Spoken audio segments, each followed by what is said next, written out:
lovely day today, Mr. Mokrowski. I agree. Especially since I look through that back window and I see the Lane County Farmers Market operating today, and it's no longer new home, but great. If you've not been there, go there. It's a wonderful place to visit. Ms. Mokrowski, do we have any adjustments to the agenda this morning? We do not. So we'll continue 1, 2, 3, 4 in order as the agenda states. We'd talked about moving 3 until after number 4. Are we still good with that now? Yeah. We'll do 3 ahead. Good. Very good. Then to the board, any adjustments to the agenda? I'm not seeing any. So we'll move along with emergency business. Any emergency business today? No, not from staff. Council?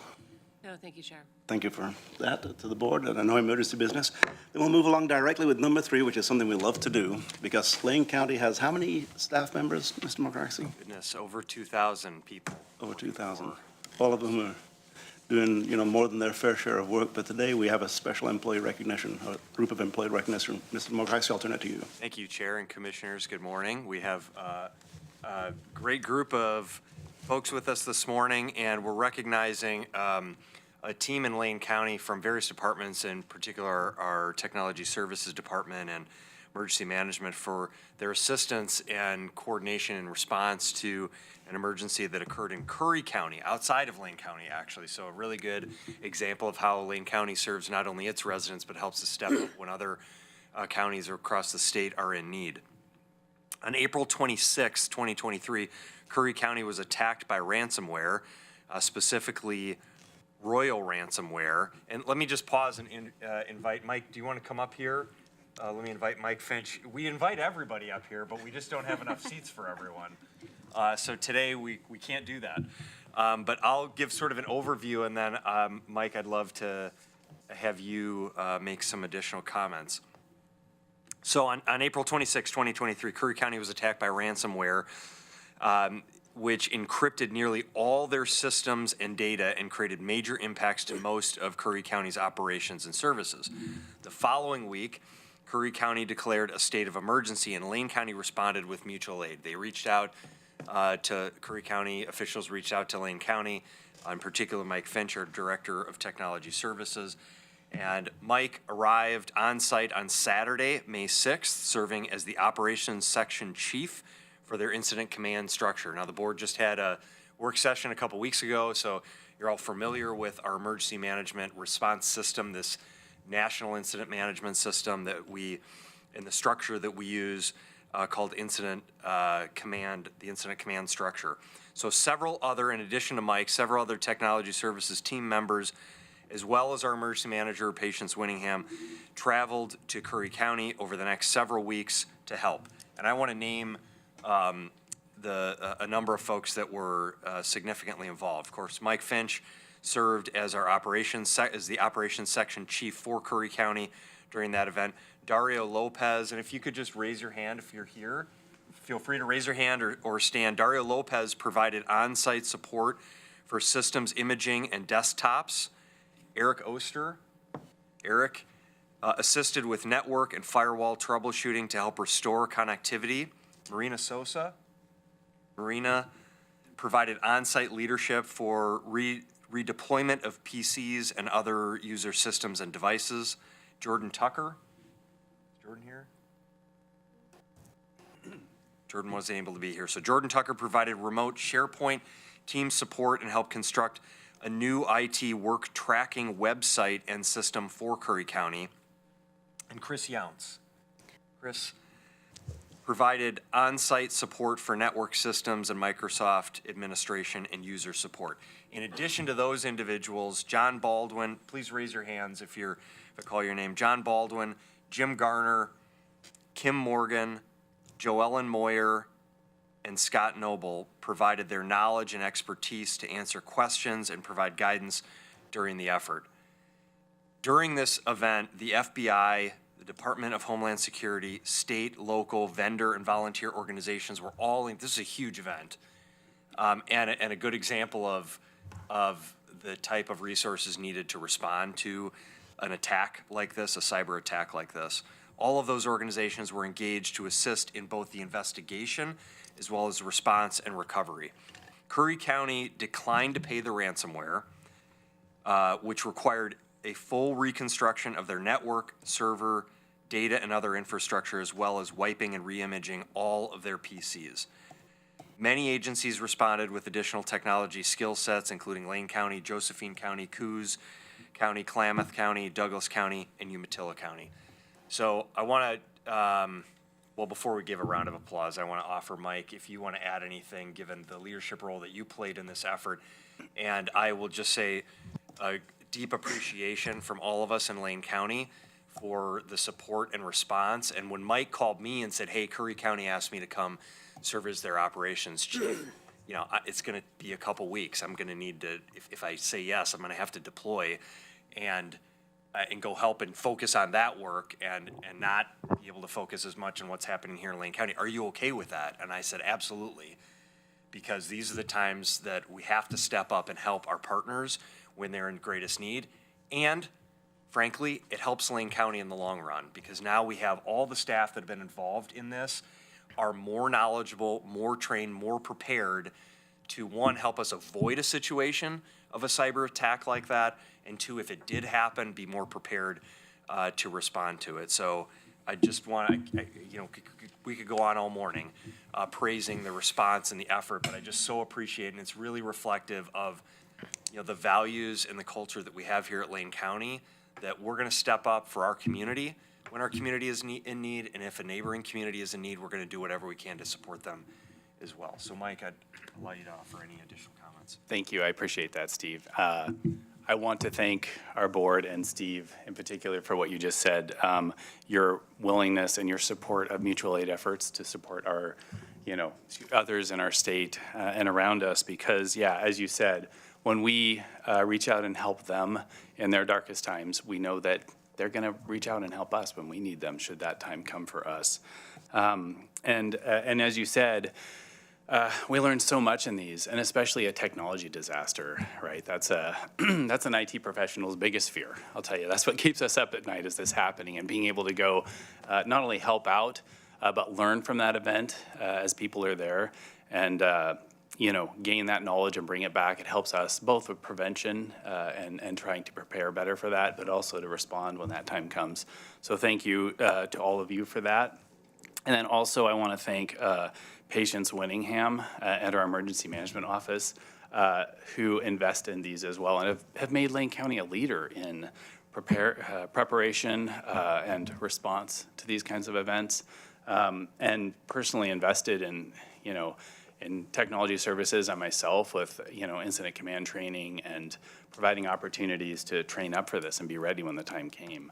And also herself responding to this event. She came down there for a day and really helped kind of get some things in place as she was trying to go to another training event. So truly just a wonderful team effort here. And then I think you mentioned some of the other agencies there, but I guess I want to talk for a moment about IT disasters. When you think of disaster and you think of, you know, you can imagine a fire, you know, or an earthquake or a tornado. Technology disasters, you know, it was a sunny, beautiful beach. You know, the power is on, people were out laughing, but yet there was a disaster occurring that was just as impactful to services as if, you know, the building had been leveled or something very much more tangible or visible had occurred. And, you know, that's something for us to, that's a special kind of emergency and for us to learn from as we move forward. Conversations that we should continue to have about how to respond to these and to get faster and better as bad actors continue to try every day to get more adept at making it in, right? And so, you know, thank you again for just providing that opportunity for us to go there and learn from this and to create partnerships. You mentioned all the agencies, you know, partners now with the FBI, Yakub, who came down and helped in Curry County, but all those folks, you know, and the Cyber Infrastructure Security Agency, CISA, they're part of Department of Homeland Security that help out with these types of disasters and provide expertise at that level.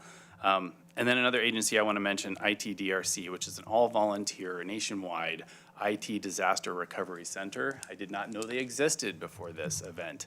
An amazing organization of volunteers that just come in any kind of disaster, earthquakes, floods, hurricanes, but a ransomware attack, you just called and said we need a network administrator, and some volunteer was deployed out to the site to help out. So Anyway, just learning about these wonderful agencies that responded. And then I do want to mention Microsoft, they're a Microsoft shop, and Dart Services came in and not only provided us great insight on what happened, or I should say how to better prepare, but they reverse engineered it and discovered that had been sitting on their network for months before it actually launched the attack.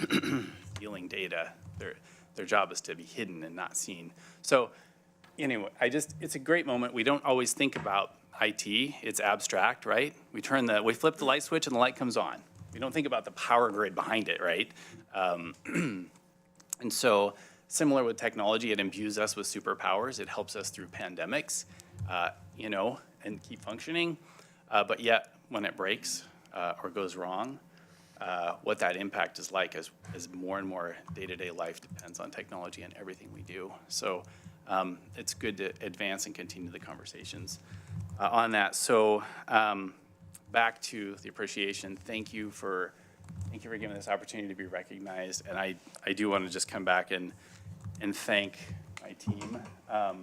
That's something I have to say was my first realization coming into Curry County that did not have local on-site IT. They contracted it out.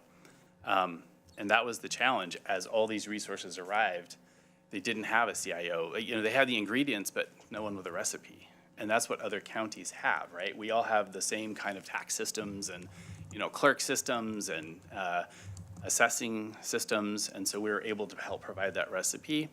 But, I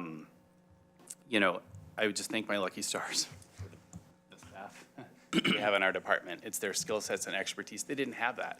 And should our day come, we have great people here and some of the best, actually, professionals in technology I've ever worked with in my life. I've been saying we just continue to get the best talent out there, and I'm so pleased and proud of them. So thank you.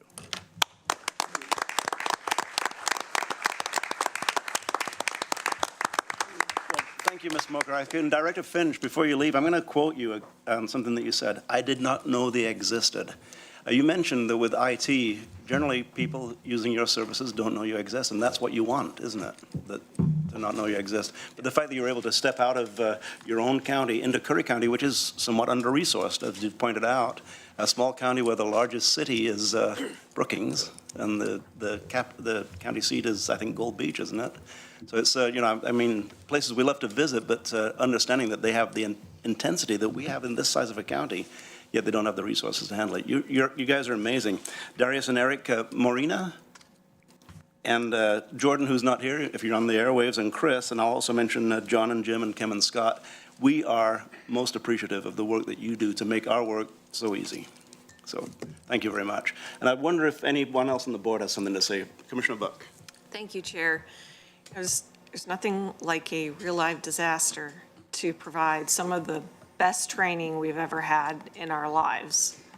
And we're fortunate in this case that it wasn't our disaster at the moment, but at the same time, I can't imagine any of you saying that didn't provide some kind of improvement in learning in case it happens here.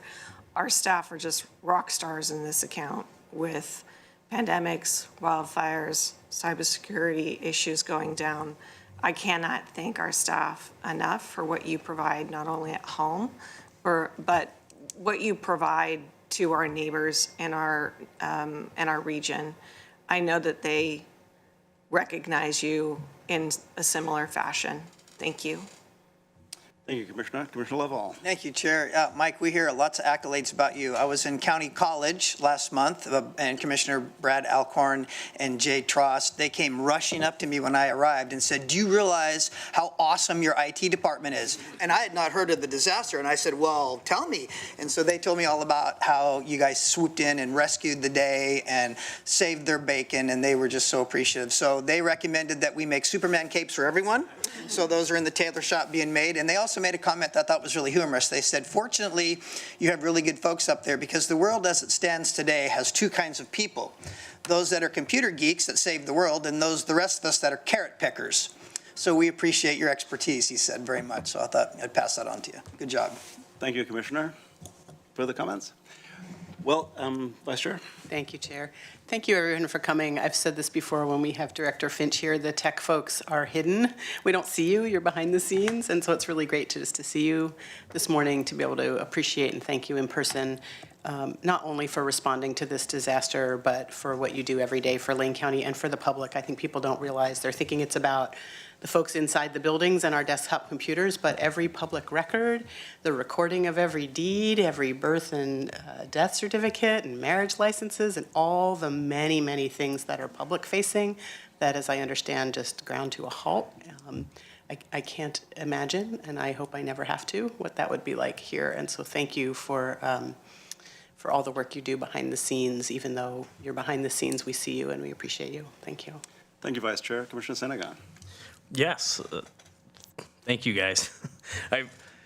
This just goes along with what I've already thought of our IS and IT department. I mean, I think the first month here, I brought it up a couple of times. I mentioned, it'd be great if we had an org chart.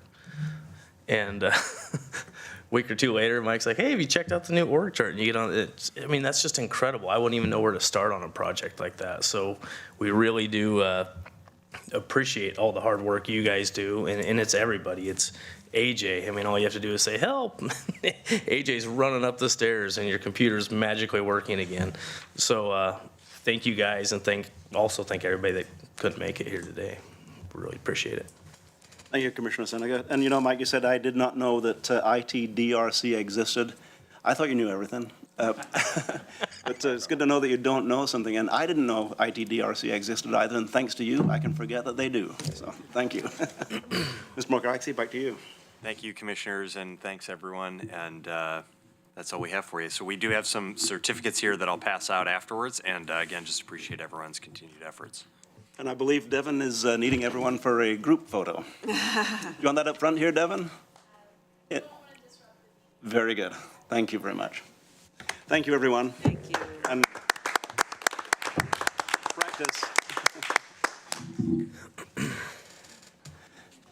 Well, that starts the day out right. Thank you. Isn't that nice? Yes. That's great. Then next on our agenda is public comment. And as the room clears, I'll state the rules for public comment. When your name is called, if you're in Harris Hall, please step to the microphone and state your name for the record. You'll have 3 minutes to speak. Keep an eye on the clock on the board in front of you over here, to my left in front of you, and watch for 3 minutes. After 3 minutes, your mic will be silenced, and we'll move along to the next speaker. At 30 seconds, when there is 30 seconds remaining in your time, you'll hear an audible alarm. Please don't let that interrupt you with the flow of your speech. So with that, if you have written comment, you can turn it in, pop online, and you can find out exactly how to turn in written commentary to our to Lane County staff. So with that, I have a number of people signed up in Harris Hall. They'll be followed by anyone who may be signed up online. The first person to speak today is John Prophet, who will be followed by Daniel Bass, or Daniel Basantra. Ms. Prophet, if you step to the mic, state your name, and watch the clock. Thank you. Yes, my name is John Prophet. I was here 2 weeks ago. It literally took the Eugene Building Department 4.5 hours to retaliate. I have a packet of things I'd like entered into the record, but they decided they would no longer use my permit and allow it to expire. And then they want me to get a commercial permit for my house on a residential lot, which you know would be impossible. I have a document here from Jane Burgess dated in January, talking about as soon as you put the sprinkler system in, you'll move to final, and then you will have to tear down your mobile home. Certainly seems like we were on the same page there. Here is a document which is my house that I did an update on and submitted it to the Lane County Building Department in 2009. And this is the size of my house ever since. And this was submitted before the roof went on my house. So if there was a problem with it being 4 stories, had the plan checker checked and told me it would have only been 3 stories. Here is my complaints, which you all got a copy of, everything I've been harassed with since 2007. And here are my correspondence a year ago, text messages with Jay Vosevich, which we solved this whole problem a year ago, except obviously it didn't happen either. What I'm asking for today is 2 things. I'd like my permit extended for another 6 months so that we can work together and solve my problem and a lot of other people's problems. And I would really like the county commissioners to actually have a hearing on the building department and all the people that they have messed with. That's everything I have to say. Thank you. Thank you, Mr. Prophet. If you leave any public comment right there, it will be handled accordingly. Thank you sir. very much. Next is Daniel Basandra. And Daniel is the last person signed up in Harris Hall. Daniel Basaraba. Basaraba, I'm sorry. Kind of to follow up on what this gentleman just said. I've got a situation, I've emailed you guys have been seeing my attorney ask for the commission to take a hold of this and take this out of the staff's hands. The staff really seems to be on an agenda, and for some reason they don't want the commission involved in a land use decision that's pretty minor. It's a 2-acre buildable home site that was deemed buildable twice previously by county staff. The current staff they're hell-bent on not allowing this property to be built on. It's 2 acres. It's surrounded by 70 other 2-acre parcels where there's homes built on all of them. And I went through one process called a verification. I was denied that because it wasn't done properly when the lot was created in the 60s. For that, the state provided remedy for those types of properties so they didn't have to live in kind of a purgatory for eternity. And it's called a VUL. And there's a 2-part test. There's only 2 parts. One is you have to have been denied a verification. I have been denied a verification. The second part just simply states, at the time of creating this lot, could it have been done properly back in the 60s? And the answer is yes. That piece of property could have been created properly. The staff has decided to add other measures, other things to state law that don't exist. This says that this law to them is ambiguous. And when those things are ambiguous, the director is mandated to turn it over to you guys so that you can look at it and determine what the issue is and if what I'm asking for is reasonable. I don't think the county or government or anybody has a reasonable argument to deny me the value of my property or to look at this and say there's a government interest in not allowing this to be built. The process has become so onerous that this is now the government taking my property. It's taking my value from the property by creating a process that I've been through the verification. Now I've been through a VOL. I'm asking for an appeal to come to you guys so that you can take a look at it. The next step is to go to LUBA. That's another $15,000 in attorney's fees and fees. I have paid the county several times for the fees to look at this case, and they completely ignore multiple points. So I'm asking you guys to please somebody direct staff, give a staff directive, or make a motion and vote, and bring my case in front of you to hear so that you can weigh in on this and solve this. Me and this gentleman are not isolated cases where Lane County planning, land management is rogue. They are damaging families. I'm not made of money. You know, I bought this property for $100,000. I've got $75,000 into just attorney's fees and professional fees now. That makes the property almost worthless in terms of by the time I'm able to buy or build. So I'm just asking you guys for some relief to please pull this from staff. Thank you. And we all received your email. I think you sent one either late last night or early this morning. Thank you, guys. Very good. I've been informed that we have no one online for public testimony today, so I'll look around Harris Hall. Anyone else in Harris Hall who wishes to provide testimony to the Board of Commissioners this morning? I see none. I will close the public testimony and look to the Board of County Commissioners to see if there's any remonstrances and/or response. All right. Something always pops up. Commissioner Buck. Thank you. I want to appreciate those that came and spoke today. I also just wanted to share that I had a wonderful experience at the Oregon Country Fair this weekend and took my daughter. It was well-attended, very well-attended, and you see every walk of life there. It was just a great, fantastic time. Everybody was in a good mood. I didn't hear, and I don't know if anybody else has heard, I didn't hear of any safety issues. Took the bus, and it always goes the back route there.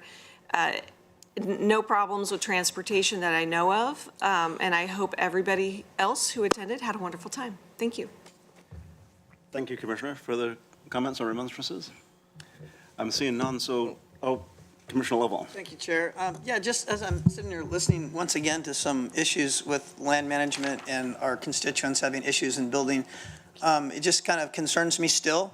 I'd like to just tell these folks that came and testified that we're working on it diligently, and I know that doesn't sound fast enough for you all because you've been through this battle a number of years, some of you, and it's been hard and expensive and all the things that wound you emotionally, but be known that we're working hard on it, and I think later on in the day, we should consider doing some staff directives so we can get some of this cleared up, or at least hear some of these cases before us, so we can help these folks who elected us to do a job and help them. So I think that's where I'm heading for today, so thank you again.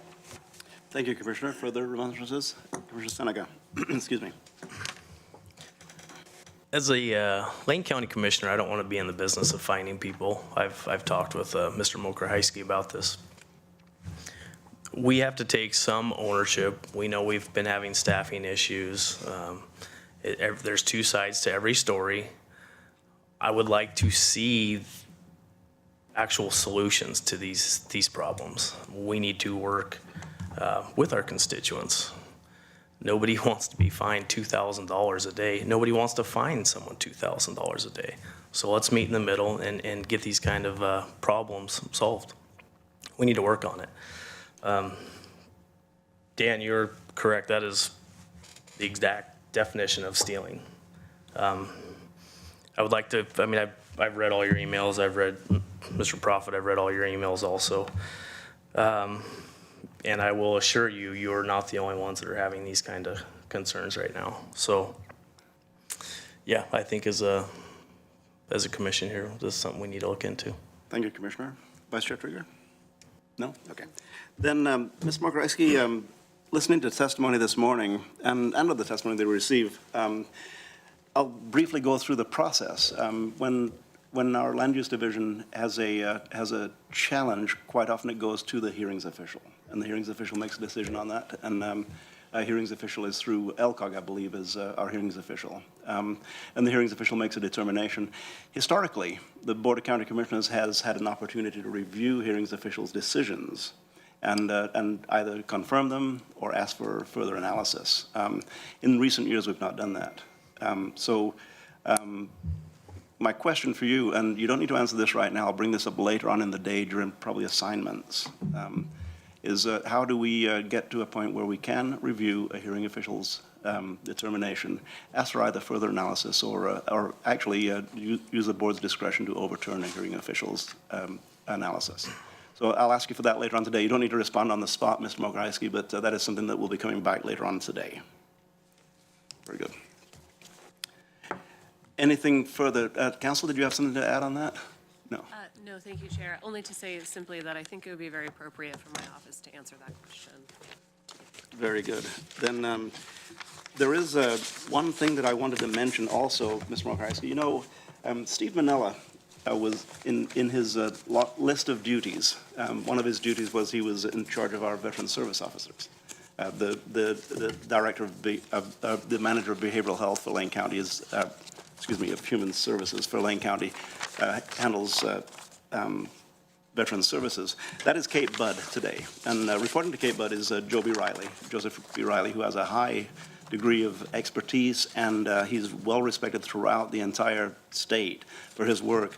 One person who works for Mr. Riley is Mr. Rocco Montauk. Rocco works in RVSO, and their job is to help veterans wade through what sometimes can be a morass of regulations and rules to get to the final determination to receive the services that they receive. We got a letter this week from from Laura Hunter, and I believe this record has already been placed on file, and it's to the Board of County Commissioners. I'm going to read a couple of quick excerpts. Dear Lane County Board of Commissioners, I want to take an opportunity to share with you our very positive experience with Mr. Rocco Montag and County Veterans Service Program. Late last year, my father, and I'm not going to go into too many details, began to fail in health and went to hospice. He was a veteran, so I was encouraged by many to try to access his veterans benefits to help with care. But even with an advanced university degree, this is the morass I'm talking about, I had a terrible time figuring out the Veterans Administration programs. I'll skip. It was a time for my family fraught with emotion, and it was so hard to concentrate, much less to navigate the VA application process. Mr. Montag at Veterans Services was a godsend, and his guidance was tremendously important. He was patient, understanding, knowledgeable, and helped us with everything we need to do. Now, Mr. Mokrajski, we don't read every letter from every letter of commendation from every person, but particularly in this case, as you can well imagine, a family who has an ailing parent is trying to wade through the morass of earned services and not quite getting there. Even with advanced degrees, it really is a morass and can be. And Mr. Montag, I don't know if you're listening, but I want you to know that we all here most appreciate the work that you have done for veterans and really shining a bright light on what we as Lane County do to serve the people who work here. Thank you, Ms. Mokrajski. That's everything. Anything else from the board? Then we'll move along to Item 6, which is our consent calendar. We have before us a consent calendar. Every item on the consent calendar will be continued by a single motion, will be considered by a single motion. Any item on this consent calendar that would have needed to be pulled for separate discussion would have been pulled already and would be discussed separately later on in the meeting. So before us, we have today's consent calendar. Do I have a motion? Vice Chair Trieger. Chair, I move approval of the consent calendar for Tuesday, July 11, 2023. I'll second. Moved by Vice Chair Trieger and seconded by Commissioner Lovell to the July 11, 2023 consent calendar. I will note that if you're watching online, if you click on View Material on any one of these items, you'll see the entire package that the board has considered before passing this with a single motion. Any further discussion to the motion? I'm seeing none. All those in favor, please say aye. Aye. Aye. Passes unanimously. And then we'll move along to County Council. And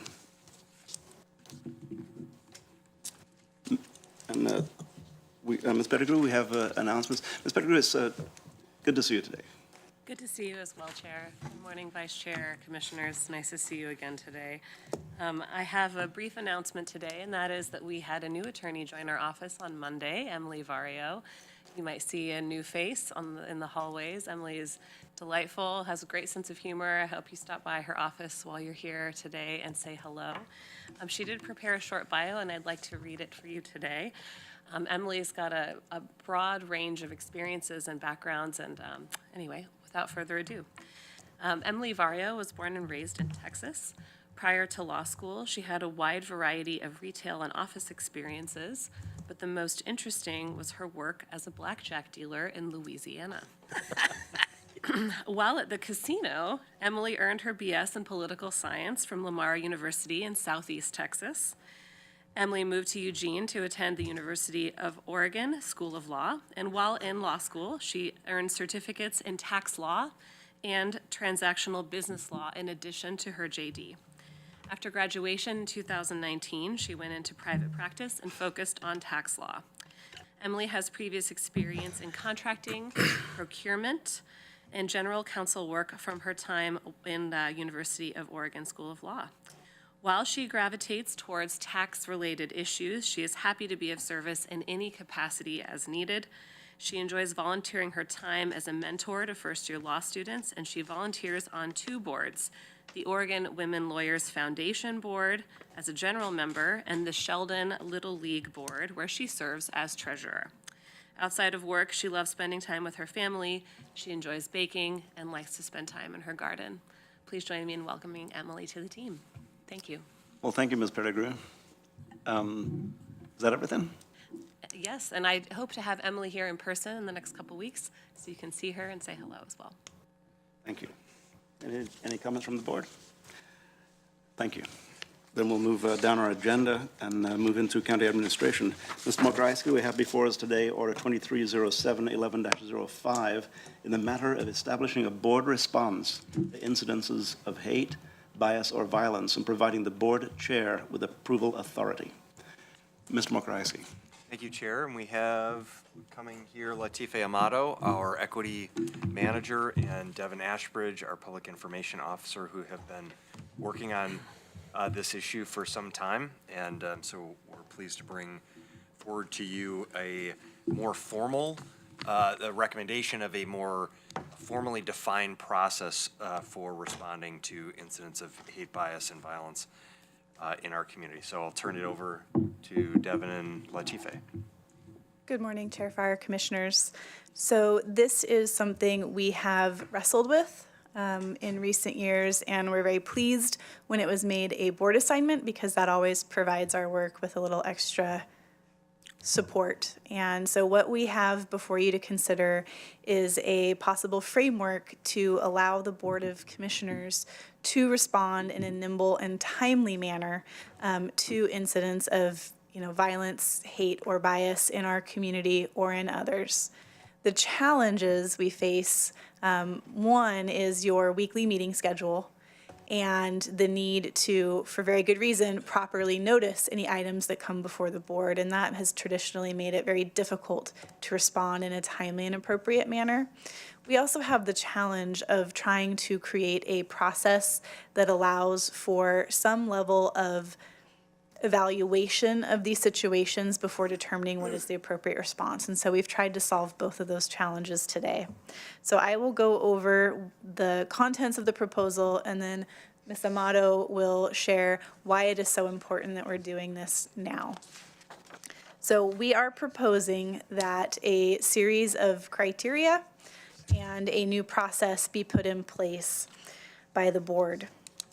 The process would involve, should the board be supportive of this order, creating a way for us to work with the chair or the vice chair, if the chair is not available, to publish and share a letter on behalf of the Board of County Commissioners without bringing that letter forward to a meeting and delaying the process.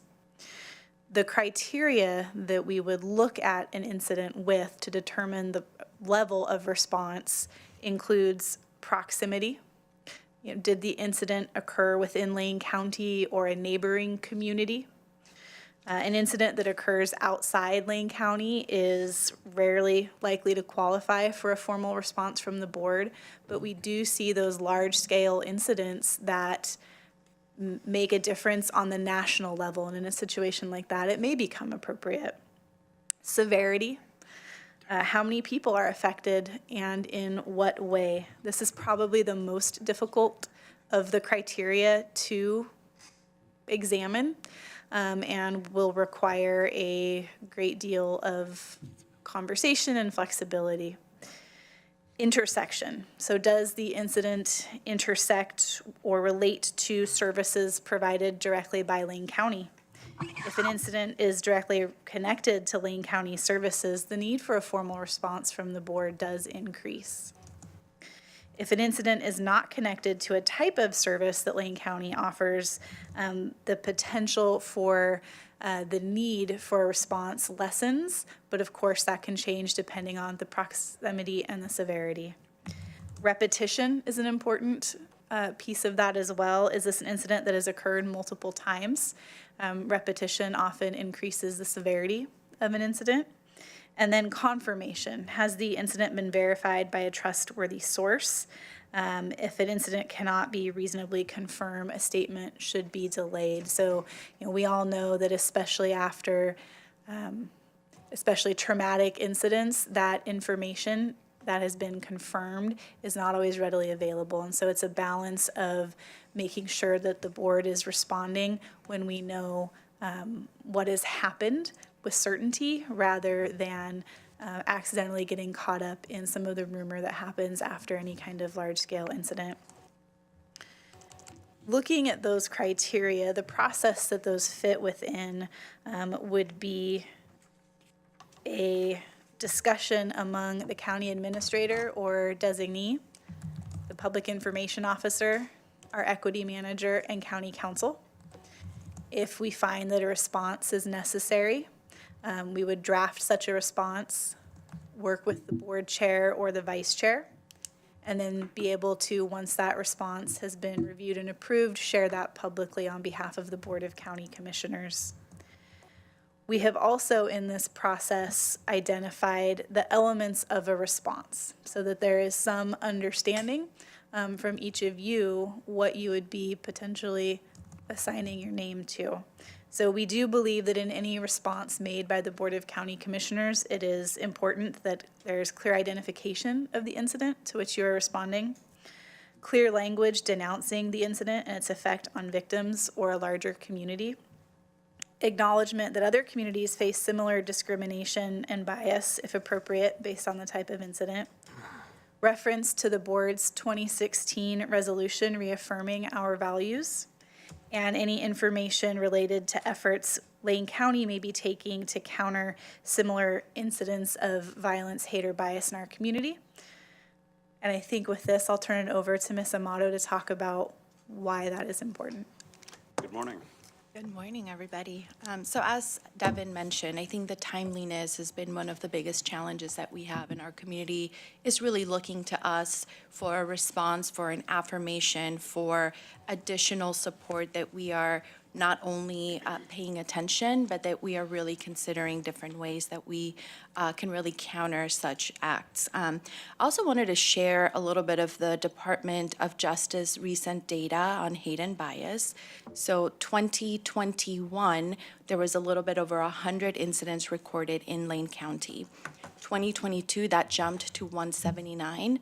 In 2023, we are up to 350, and we're just in July. So we can see that there is a trend happening. These incidents are happening in our community, in our county. So there's a lot of deeper conversations, of course, as how we are going to be working not just to respond to these, but really from a preventative measure as well. So I just wanted to share that because I think that that data in itself is incredibly, I think it's really scary, you know, and this is in our community. So this really helps us to be responsive and to really lead some of the way in the way that we, you know, respond to such incidents. That's a starting point, of course. Thank you. That's the presentation. Yes, Chair. I'm happy to Great. answer any questions. And good to the board, we have the order before us, but we also have the response plan checklist is before us. And Ms. Amato, you've actually filled out a sample response, which is very helpful to understand exactly how this would work. So I'll look to the board to see if any questions or comments at this point in time. And I have a couple when it's my turn. So Commissioner Seneca, did you raise your hand? Yeah. No, but I do have some questions, thoughts, concerns. I'm more of a, I think we should make our own individual comments when these kind of incidents happen.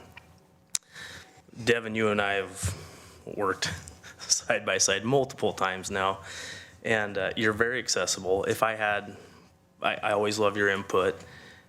And when I need to make a statement or even reach out to somebody, you always coach through it. I have concerns about a Board of Commissioners statement that I wasn't directly involved in, if that makes sense. So I'll kind of leave it there, but I do have some concerns about this and would prefer to keep it individual myself. I understand those concerns, and I think that's a decision for the board to make, but I will clarify that if the board does approve this order and move forward with this plan, it still does not take away from the ability for commissioners to offer their own individual statements. And so that is certainly something we as staff would never get in the way of, just to clarify that piece. Thank you. Thank you. Thank you, Commissioner. Further comments, questions? Commissioner Lovell, followed by Commissioner Buck. Yeah, thank you, Chair. Yeah, I have some of the same concerns that Commissioner Seneca stated. I have a little bit of things I want to unpack here if you have a few minutes, because I've kind of really thought about this. When you mentioned in the packet, you said in the not-so-recent past, there's been some events that we should have responded to. And I always wonder, when I look back on those events, that there's a lot of information that you had mentioned that you'd want to be prudent about, that when things are released and the social media gets a hold of it and everybody gets all racked up about it, that sometimes we can react with the wrong lane rather than just prudent. So I am totally impressed by how you broke this down and your checklist and the way that you presented a really sound plan of objectivity to keep us in that lane. That was a super impressive part of the plan. So you guys do great work. I still have some questions, though, on this, even though the objectivity seems sound. I want to ask these couple questions. The certainty of how to respond, you said, Devin, it gives me well hope and good sound hope that this plan will be well executed if we approve it. The plain language is monumentally important to me. I did appreciate Latifeh's example in the board packet, but I still think it's word salad.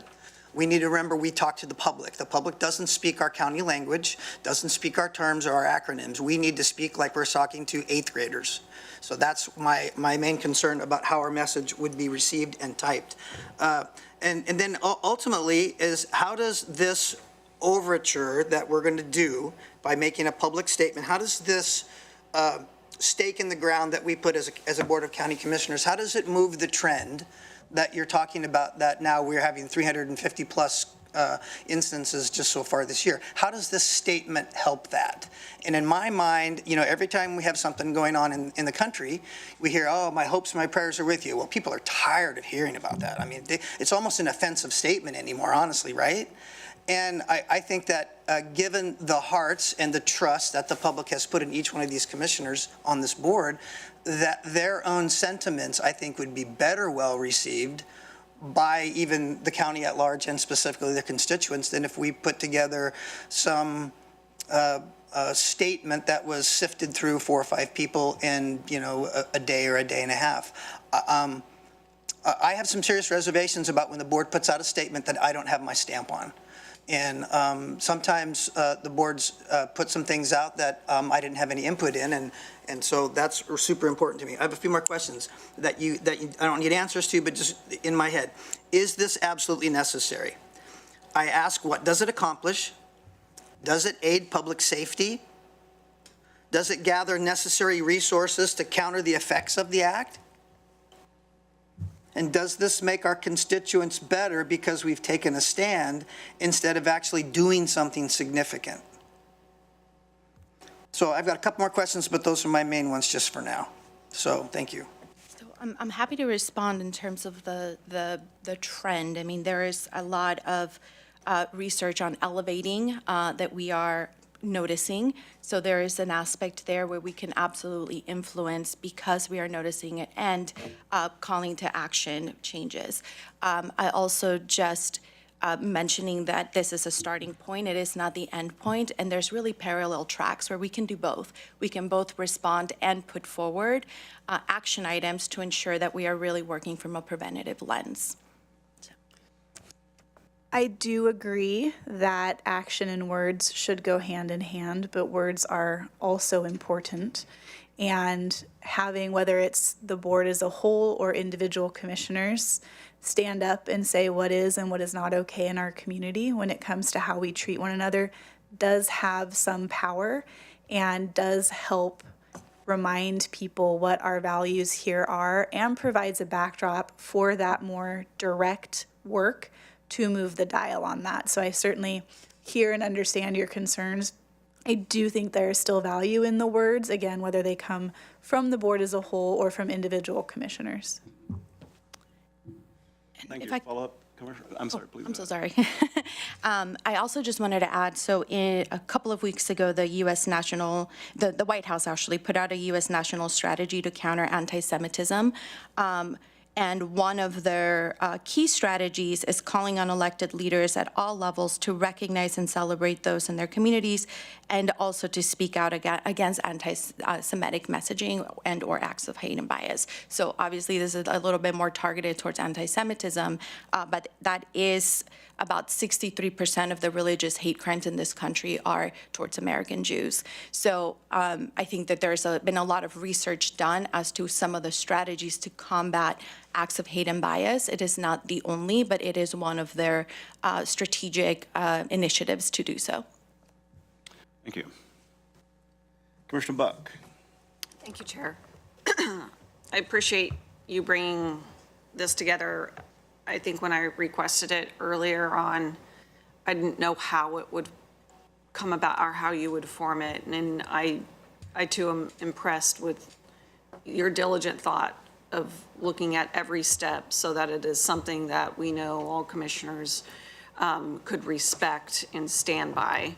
And all four of you clearly are deliberating on what would be said with our chair and or vice chair at the time. This is really a leadership responsibility in my mind.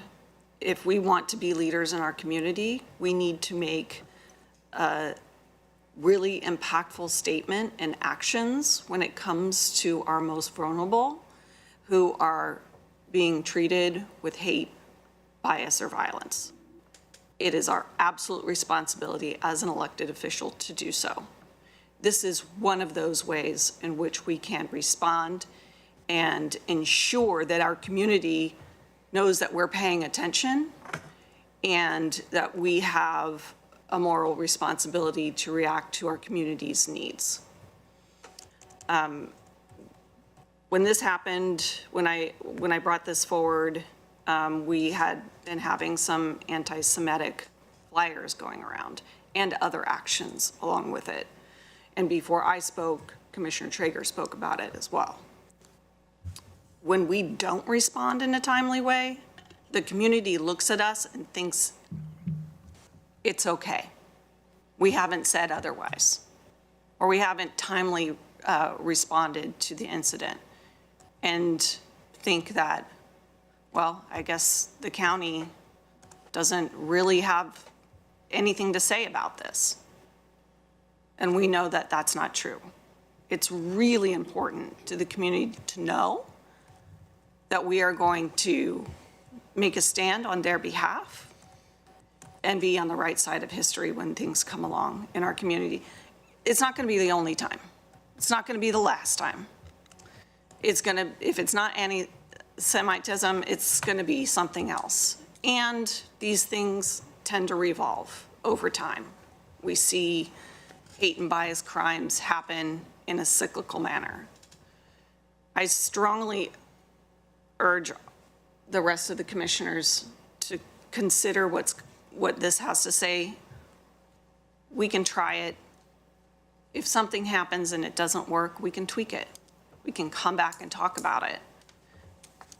But this is something that is required of a leadership position. Thank you, Chair. Thank you, Vice Chair.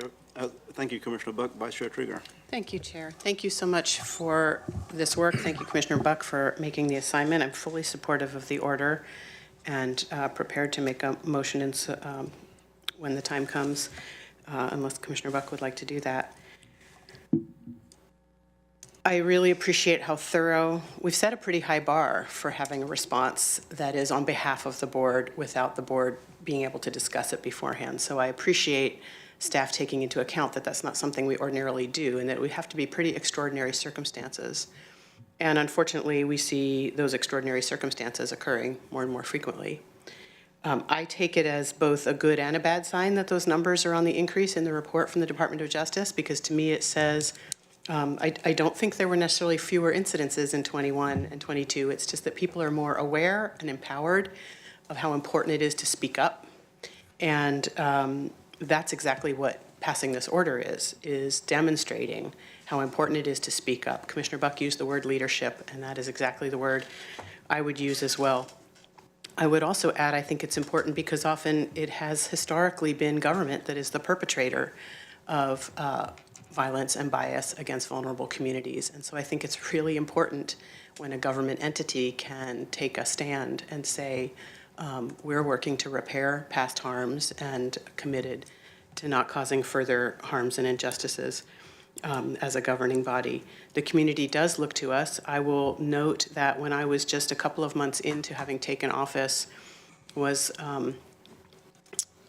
the shooting at a nail salon in Atlanta, where AAPI community was targeted, and I was approached by folks in the community asking for help and support, and was able, because of my position as a commissioner, to help them access the plaza out here and have a vigil and a community event in commemoration. And it would have been wonderful to have had this in place at that time, so that not only did the people with whom I had personal relationship and who had trust in me know they could come to me as a commissioner for help and support when that community was targeted and needed a place to convene, but that they had the support of this board who represents the strategic direction and the values and the goals and the mission of this organization.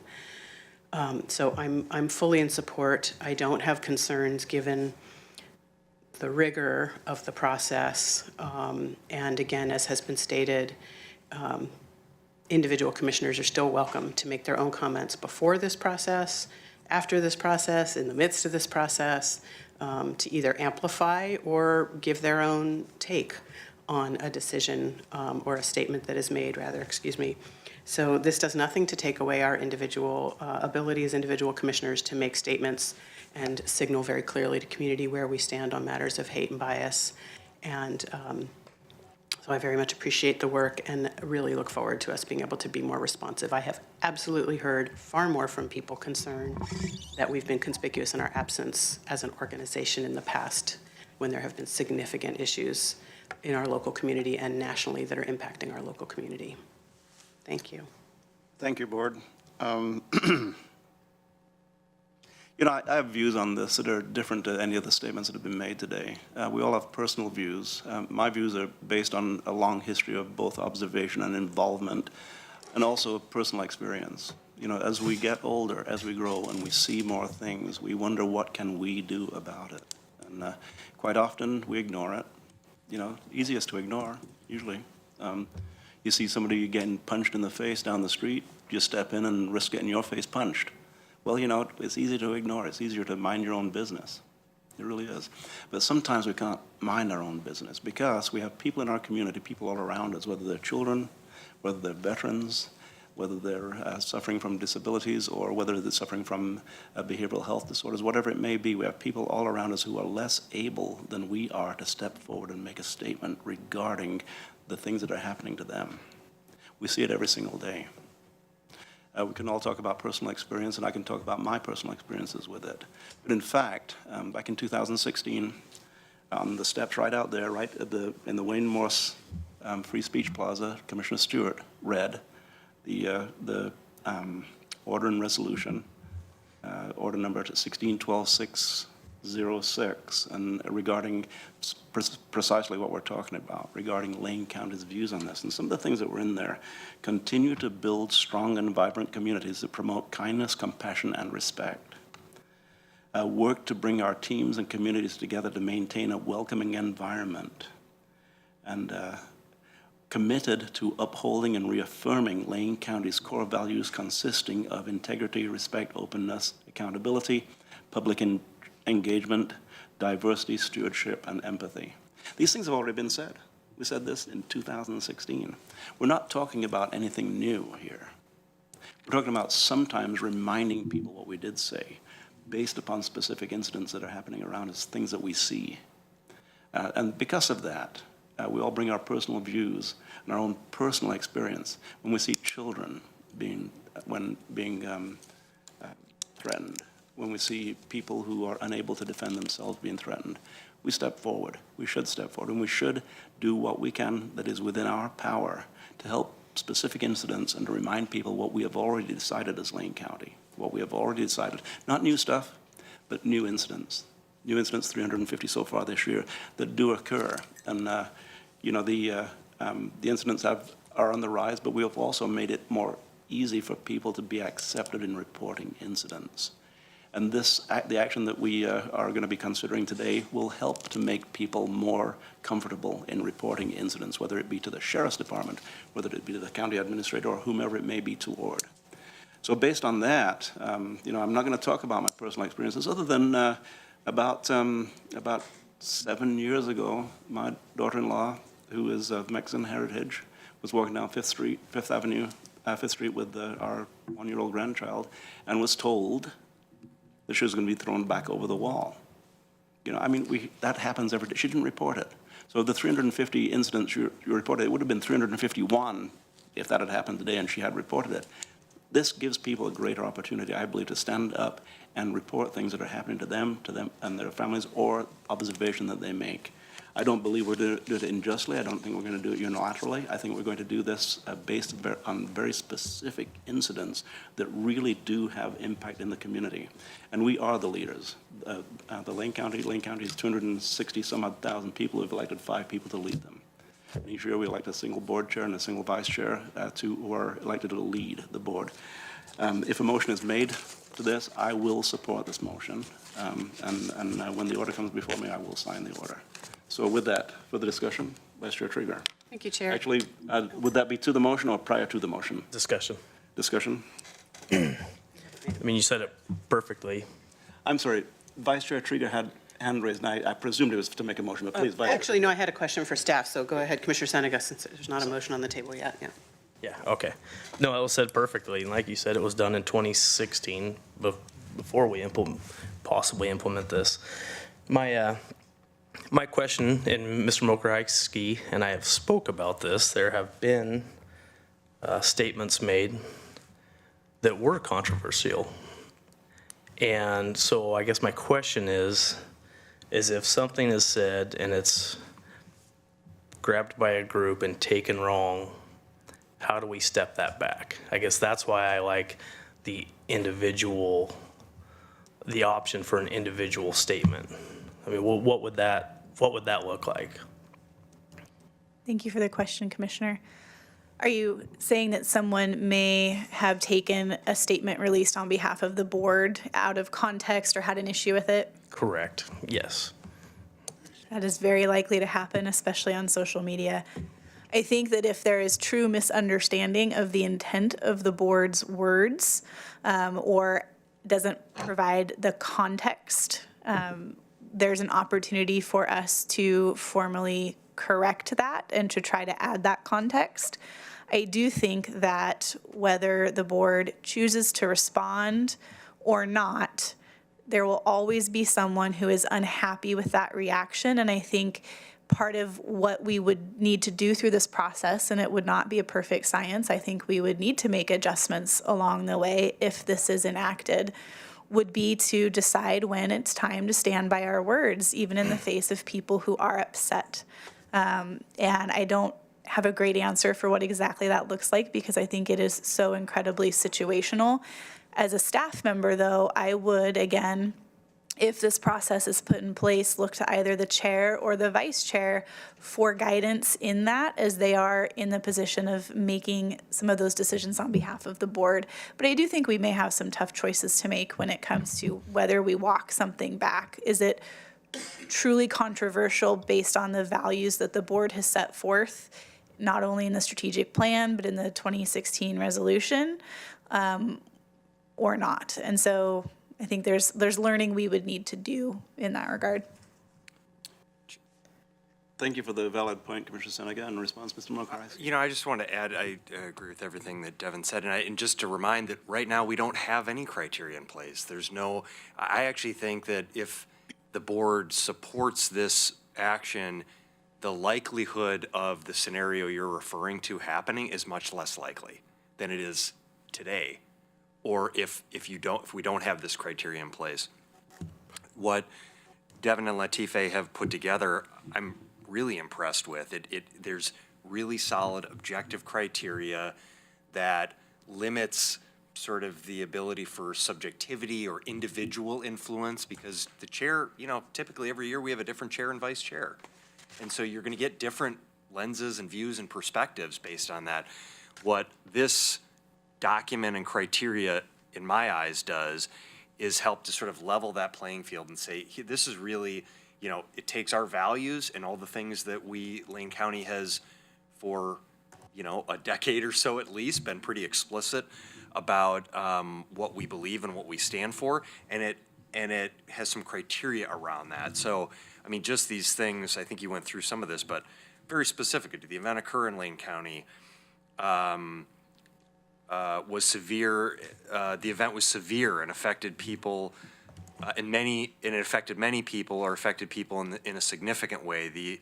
event related to services provided by Lane County. The event is a part of a series of repeat events, right? So I mean, all these criteria, and then the additional, these things really resonated with me, these criteria of proximity, severity, intersection, repetition, confirmation, right? It just gives, you know, I think some, again, some real objectivity and clarity to what we're responding to and how we respond. So it's a long way to say that I actually think that this criteria and what is outlined here for the board to consider approving will limit the likelihood of a situation that you're referring to.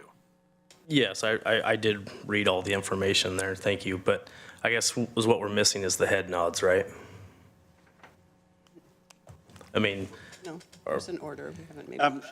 Yes. Pardon me, Ms. Morgraski, we do have a 10 a.m. time certain, and we have a number of folks waiting in the audience. My apologies for running this over a little bit. If we can precipitate a vote in the next minute or two, then we'll do such. Otherwise, that's we may carry this over to after the 10 o'clock time certain. So, Ms. Morgraski, go ahead and finish that. No, it's- Commissioner Seneca, finish that one statement, please. no, well then, apparently I misunderstood because I was under the impression that it wasn't going to go to the board before the statement was placed. The way this is written, it would not come to the full board before the statement is released. It would be up to the chair, or in the chair's absence, the vice chair, to give the yes or no approval. Part of the reason for that, and again, ultimately, it's a board decision on whether this process is okay, but part of the reason for that is because with your weekly or sometimes less meeting availability and the need to provide public notice, it leaves the county and the board in a position of not being able to respond in a timely manner. And there are times when a late response is more harmful than no response. But you did read that correctly, Commissioner. My point was that the environment we currently have, frankly, allows for more subjectivity because we don't have a process, we don't have any criteria. I don't think anybody's debating that. It's pushing the timeline Yeah. to where the commissioners don't head nod for the statement. Right. I think this is great. I mean, everything that's written down is awesome. I think it should be implemented. My only concern is the head nods. I share that concern. So I'll look to the board. Do we want to continue the discussion after the 10 o'clock time certain, or we're ready for a motion? I'm done. I believe we are ready for a motion. Vice Chair Trieger. Commissioner Buck. Thank you. I'm sorry, I know we're on time certain, but I'd like to help support this, but my sticking point is that it's not, we don't have a mechanism of making sure that we have board head nods on that, because we represent 75,000 people in very different districts. So, Thank you, Commissioner, and you can make that determination once the motion is made, make that statement. So am I looking at you for a motion, Commissioner Buck? Commissioner Buck? Thank you, Chair. I move approval of Order 23-07-11-05 in the matter of establishing a board response to incidents of hate, bias, or violence, and providing the board chair with approval authority. I'll second. Moved by Commissioner Buck and seconded by Vice Chair Trieger. Discussion to the motion, Commissioner Laval. thank you, Chair. Yeah, Mr. Mokrasi, you said that different lenses and different perspectives. You said that a few minutes ago. Each one of us have different lenses and perspectives based on who we are and who we represent. I'm fully in support of all the work you've done.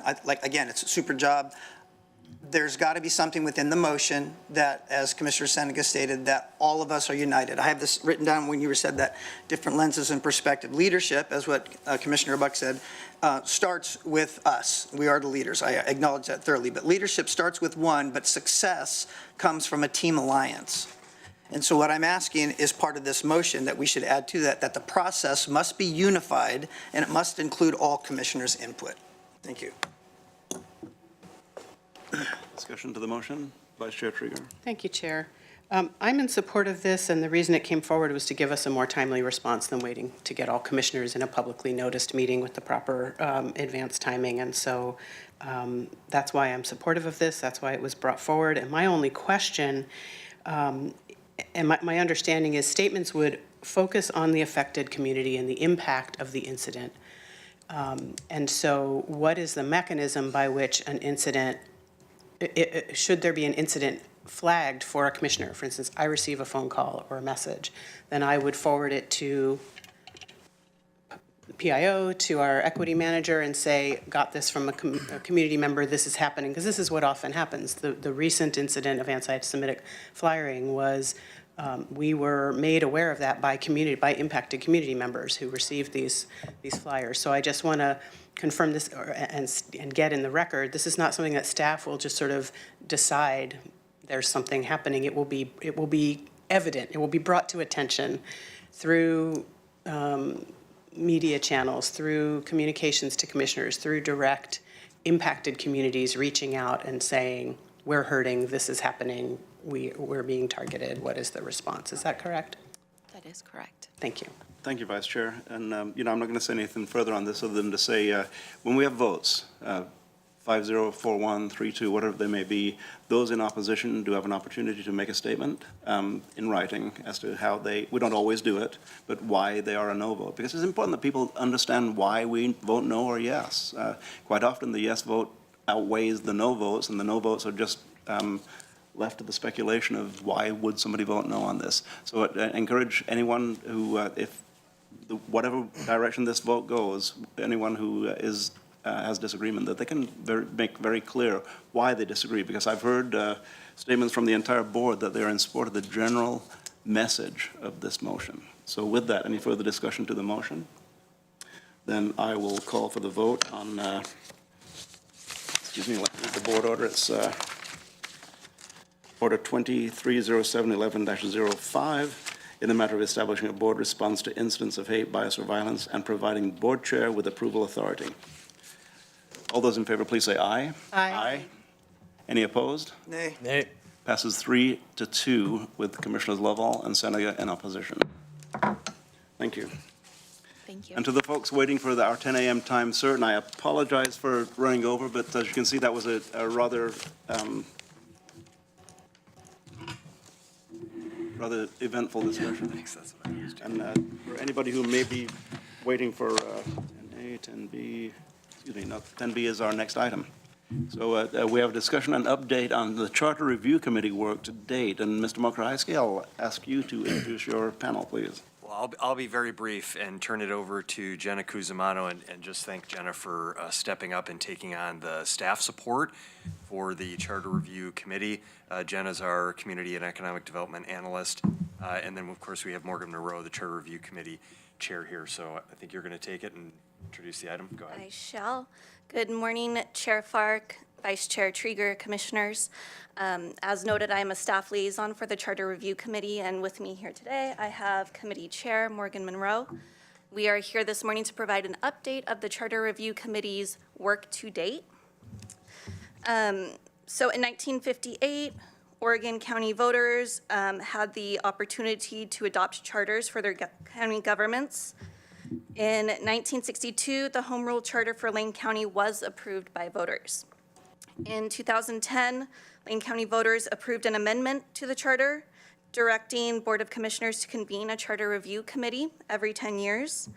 In July 2022, so approximately 1 year ago, the board directed staff to begin the process of convening a new Charter Review Committee and it appointed the initial 5 members on October 11th, 2022. County Council provided the assessment that the committee would have 1 year from date of initial appointment to begin and make their final recommendations to the board. So those are due to you no later than October 11th, 2023. The committee has and continues to meet bi-monthly, so twice every month in a hybrid format. So there's both in-person and virtual attendance opportunities for the public. Each meeting opens with an opportunity for public comment. All relevant meeting materials, including agendas, packets, meeting recordings, and meeting minutes are available on the Charter Review Committee website. That's located at lanecountyor.gov/Charter Review Committee. The webpage also offers the ability for interested parties to sign up to receive committee updates. When we last saw you, February 28th of this year, the board approved the Charter Review Committee amended bylaws and reviewed the draft work plan. That work plan highlighted items such as public outreach and presentations from staff, We have worked with the Public Information Officer to publicize the convening of the committee, as well as various opportunities for public to engage with the committee's work. Thus far, the committee has received and continues to receive input from a number of staff members, which are listed in the board packet, and we are continuing to receive those. We have our next meeting this Thursday and have several staff lined up to present at that as well. On May 22nd, a community survey that was drafted by the Charter Review Committee members went live, and it asked residents to weigh in on such topics as the county name, commissioner districts, local campaign finance limits, and more. There were a number of opportunities within that survey for community members to provide open-ended feedback on all those topics. The survey closed on June 16th and resulted in more than 600 responses. A summary of the quantitative data is attached within the board packet. As noted, there were a number of open-ended questions, so that is not available to be easily summarized. The Excel spreadsheet with all of that raw data and those open-ended responses are included on the Charter Review Committee's webpage for your viewing. And I'm going to go ahead and turn it over to our chair for some additional updates. Sure. So one of the pieces that happens on these committees is that as we keep meeting, sometimes people's lives change. And yesterday we had a committee member have to step down and resign from the committee. And so per the situation, we're looking to have a new committee member with the work that needs to happen and with the time frame that we're facing. This is one of the committee members who was one of the at-large seats. And so an opportunity could be for us to look, we had 3 folks who we identified as possible people to fill that seat. Staff or the committee could reach out to that 3rd person and see if they're still available. And if they're available, we would then, that would bring that back to you all at a future meeting for you to appoint a person, because it's certainly on y'all to appoint somebody, not for us to pick someone formally. Another option would be that we could review all of the applications that came in and then work with staff to reach out as we could suggest someone, and then we would understand that they would be available. No, May I ask you a quick yes, question on that, please. just for clarity? This is one of the at-large members. The at-large members were selected by the appointed members. They were. So this would be a continuation of the same process, basically, is what you're asking for. It would be a continuation of the same process, and it would also, by going back to the people who had previously applied, it would also mean that there's not a necessity to reopen the process. With our time frame that we have, seems like that might not be realistic to get that done in time. Thank you, and pardon my interruption. No, please, thank you. That was most of that. And so I'd like to hear your thoughts on that and any questions you have on the work that we've done or the survey. We're at that midpoint. Probably the next time we'll come forward is with our recommendations. And so we wanted to have an opportunity to hear from you all, to understand, and also to let you see what we've done and the many fantastic county staff who've come and presented for our committee have been invaluable. Coming and looking at the county charter cold is a tough ask. And the opportunity to hear from the specialists, from the assessor, from the sheriff, from the policy director, from budget folks, from Ms. Amato, actually hear from people who live this document to understand what parts of it are working, what parts of it might benefit from revision, has been absolutely invaluable to us. And I really appreciate that and their time, because I know they are very, very busy folks. Thank you. Then I'll look to the board for questions or comments or clarification. Good, I was in danger of starting again, so Commissioner Lovell.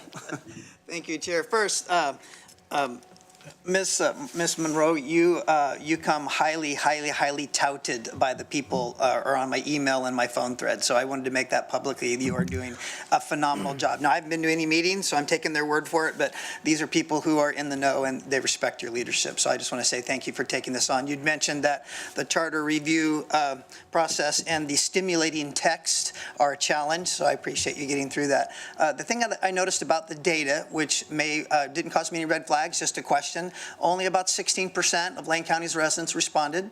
And when you look at the specifics of the question, really only 10% answered the questions. And when you look at the other data, that's usually people over 65 who've lived here a long time. So my question is, are we getting the information we need, or is there just, this is one of those things that if it ain't broke, don't fix it kind of thing? I think that any public input is valuable and useful.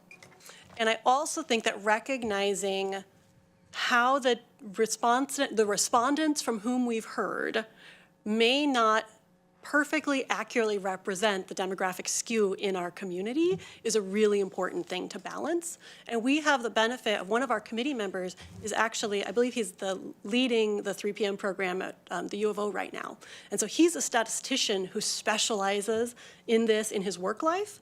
And he's been able to give us some extra information of how to view the data and understand which populations are overrepresented, which populations are underrepresented in that information, and help us to recognize that the input is really valuable, but the input alone probably isn't enough. Right. And so that I think, so I'd say, can I say 6 of one, half dozen of the other? Yeah, for my your mom used to say questions? that. Good quote, yeah. Yeah. I'm just also curious, could we, do you think, write a charter in there that we could get young people more involved in the process? I mean, maybe that would help. I'm just kidding, but yeah. Right, I think that's a carrot or stick question, sure. For another session. Yeah, you're doing a great job. Thank you again. Thank you, Commissioner. Further discussion? Commissioner Seneca. I was going to say, Morgan, have you thought about getting into politics? I'll work on that. Great response. I missed you at the ARCO meeting last night, but I would just like to say thanks for all your guys' hard work. We were walking out of the offices many times and see you guys in there still going at it. So just thank you for the hard work. Thank you. Thank you, Commissioner. Further discussion? Commissioner Buck. Thank you, Chair. I appreciate the survey results, too. I had the same questions that Commissioner Laval had. And for the most part, I didn't really have any issues with it except question 11. And question 11 is, should the names and descriptions of the county commissioner districts remain as in the charter? And this is specifically because some of our districts have, like mine, say East Lane, which is part of my district. But it's not the biggest part of my district when it comes to population. And my district has north, east, south, and west within it. With the districts, the new districting that we all have portions of different areas within our districts. And it's confusing to the residents in my district. It's very confusing. And I'm very curious of the people who responded who were actually in my district that knew about the actual committee survey and responded. And there was a lot of undecided, probably because they didn't understand the context of the question, especially if it's just one sentence and nobody's really sure why it's being asked. I'm sure that was one of the reasons it was asked. And a year or two ago, we had folks from PSU come down and talk to us about how it was unusual that we had names associated with our districts. That was not a normal process. Not that he didn't say whether it was bad or good, but it was more common for there just to be named the district. For East Lane, that would make a lot of sense. For other commissioner districts, it may or may not make sense. And so for that reason, I wish we could have provided context for the survey questions. And I'm curious if people would understand that. And I would really like the board to consider that whenever you do come back and provide your recommendations to the board. Thank you, Chair. Thank you, Commissioner Buck. Vice Chair Treat. Please go ahead. Okay. We really struggled with the question of how much information can we provide to a survey respondent as they're filling it out, knowing that the charter is as long as it is.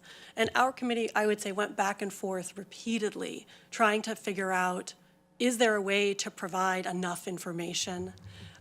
What would that look like? How do we word these questions? And I would say we agree that it was a really tough line to be asking folks to weigh in.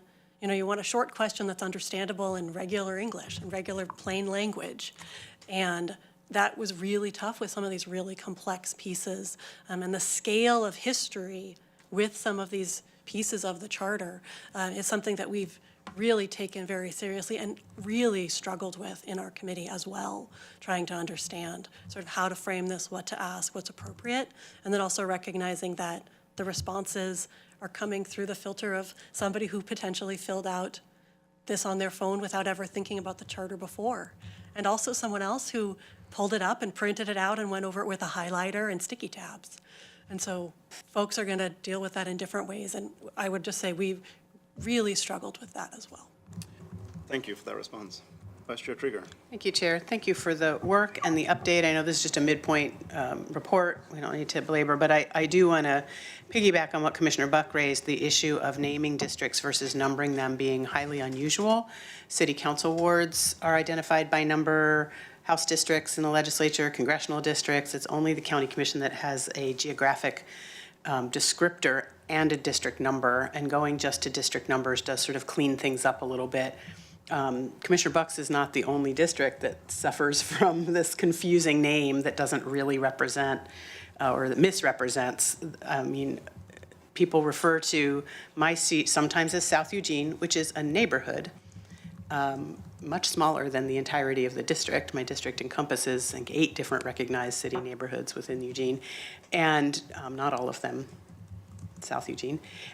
Similarly, well, all of us are in that situation, and so I think getting us in alignment with using numbers, and you can use descriptors within that as folks who represent House districts do. They name some of the key communities within that district, so we don't lose that ability.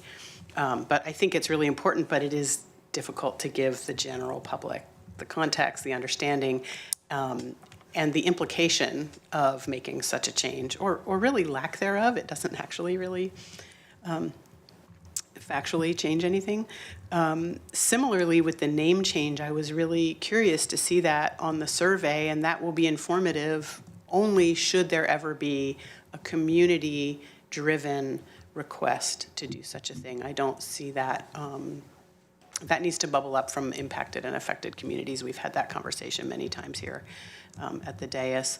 I am curious about, briefly, I know we're a little limited on time, but if you could just talk a little bit about, well, 600 isn't that many. That's a great response for something as, I think you know I mean this in the warmest way, nerdy topic as this. So how we got 600 people to respond, what that engagement process looked like, and whether there are any thoughts about honing in and doing another survey on just a few more targeted questions that we might actually want to consider putting to the voters. We were also very excited to get 600 responses to a survey about the charter. And so the question, as we're looking, we have some more topics that we're going to really be digging into as a committee coming up. We sort of targeted talking about some of the things that seemed more like housekeeping early in our process as we learned to work together and understand the information. We also wanted to make sure we heard from staff and the community, particularly on some of the topics that are going to be a more vibrant discussion potentially. And so I expect that we will be hearing more from folks as that continues, and we're also looking to understand what an outreach would look like in a more targeted way. We've talked about the potential to have some sort of like Zoom town hall sessions. We've talked about the potential to have in-person pieces. We've talked about the potential to have a more targeted survey coming forward. We don't have an answer for that as a committee yet, but we are also excited to get some more targeted feedback, however that comes from the public, and really appreciate it. Thank you, Vice Chair. Commissioner Seneca? Then a couple of things from me. This is just a start, isn't it? It's not the start. I mean, you've been working pretty hard. I apologize for saying it's just a start to you. But it's a start for us to take a look at the results. And we look at the survey, and we're kind of focusing on one of the questions on the survey. And, 600 is a good number of people respondents. But other than who are you, the 4 or 5 questions that who are you, about a third of the people skipped each question, which brings that survey down to about 400 people, which is a pretty small sampling in a county of 365,000 people. And if you look at the gender, not the gender, excuse me, but the age demographic, a lot of the people are young blokes a bit older than me. So, that's, my dad used to say that. So this survey is just a part of the consideration that you're going through. And we talk about that one question, should the names and descriptions not just names, but descriptions of the county commissioner districts remain in the charter. I think people hung more on the descriptions rather than the names of the districts. And the description really, you know, if you look at it, City of Eugene has two positions, North and South Eugene in the charter. Lane County as a whole has two positions, East and West Lane County in the charter, and Springfield has one position in the charter. That really is a good rounding in terms of description. So I think people probably looked at that. Right now, I think if you ask people in Lane County, did you know that every public high school in Eugene School District 4J, every public high school has a different county commissioner?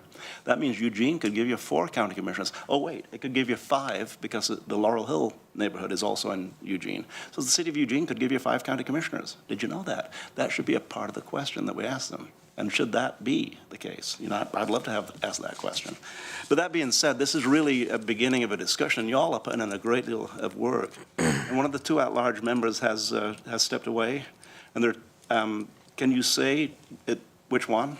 Oh, sure, it's Kevin Cronin. Has stepped away. And given a head nod from us today, you'll move forward with replacing him with the same process that was used to put him in place in the first place. Yes, and then what would happen then would be, ideally at your next meeting, that would be part of the packet to say, this would be a potential replacement for you all to move on, whether it's your consent agenda or whether an action item, however that structures for you. Perfect, Ms. Monroe. Then, Ms. Cusimano, the only thing action you need from us today is kind of that head nod on go forward with the process as you've described, and I'll look for that right now. Looks like you have that. And bravo on the work. You meet every 3rd Friday, I believe it is, 4th Friday. We meet maybe the 2nd Thursday and the 4th Friday. Does that sound about 2nd right? Thursday and 4th Friday, right up here in the Board of Commissioners conference room. Indeed. And all of this Thursday, and we have Teams meeting links provided so anyone can attend and provide public comment either via email, written, or in person. And Jenna and staff have done a fantastic job of keeping that committee website really active. And so all of the videos are there from previous meetings, our minutes, the board packets are up there as part of that public notice. So folks can understand when we meet, they can join us for the meeting, they can join us remotely. We've had people participating throughout the process. And so we really encourage and welcome that. Well, bravo. Each one of us has complimented you, save me, and now I will do the same. So thank you for the work that you're doing as a chair of the committee and holding everything together and bringing it forward. Looking forward to the work as it progresses and as you're fine-tuning and honing. Bravo, once again. Anything else from the board before we move on to our next agenda item? Ms. Cusimano, thank you so much. Ms. Moraisi, Ms. Monroe, thank you very much. And anyone else on the committee in the audience today? We have our Vice Chair, Stefan Ostrich. Hey, there you go. Good to see you, Mr. Ostrich. Very good. Then we'll move down the agenda. And we have, this is an item I've been very, very, very excited to hear about. Oh, no, not that one. Excuse me. Announcements. You're not excited for that? Yeah, ouch. Why don't we, Chair, I don't know, are we? okay? No, this is item 9A, which is a discussion on the status of midwifery services available to patients seeking hospital births in Lane County. And Ms. Moraisi, Dr. Gray is with us today. I'll ask you to introduce the item. So our Health and Human Services Director, Eve Gray, is here to provide an update for you on discussions that we've had related to midwifery services. And so turn it over to Eve. And If you have others that you. And Director Gray, before you step forward, I apologize for just trouncing right over your item 8C. I figured you were okay with was doing the that right after. move. Thank you. Oh, gosh, sorry about that. Not at all. No, you're here, so let's do it. Good morning. I am here I'm here with Lisa Willis, who is our Chief Financial Officer for the Community Health Center, for our federally qualified health center, but has been for the community health centers of Lane County for some time. So I know that there may be some questions that come up that are financially related, and I didn't want to sit up here all by my lonesome. So Ms. Willis is here to assist with any of those particular questions. We're in great company. but I will be I'll be going into a little more depth in this presentation around maternal health and outcomes and access to care in our community. So that will be the primary focus of this particular update and presentation. And of course, we'll be looking to all of you at the end of the presentation as to whether I've answered all of the questions or whether we need to keep the assignment open for me to come back with any additional information. So as background, I think that you all recall, but for anyone who is watching who maybe was not here at the board meeting where this assignment was made, Mackenzie Willamette Hospital announced in April of this year that they were closing their nurse midwifery services. So, and that was called Mackenzie Midwives. That was Lane County's only remaining midwifery-led practice performing hospital-based deliveries. This followed the closure of the Peace Health Nurse Midwifery Birth Center, which occurred in 2019. Based on conversations with both institutions, both closures were related to financial performance. That is a combination of reimbursement rates associated with the services that are provided, the volumes, not high enough volume of individuals who were seeking the services from this type of a midwifery practice, and the costs associated with the risk of running an obstetric practice, which is, as many of you are probably aware, the highest risk medical specialty that exists. And providers are responsible. So suits can be brought until babies who are delivered are the age of 18. We also, in Lane County, used to provide prenatal services.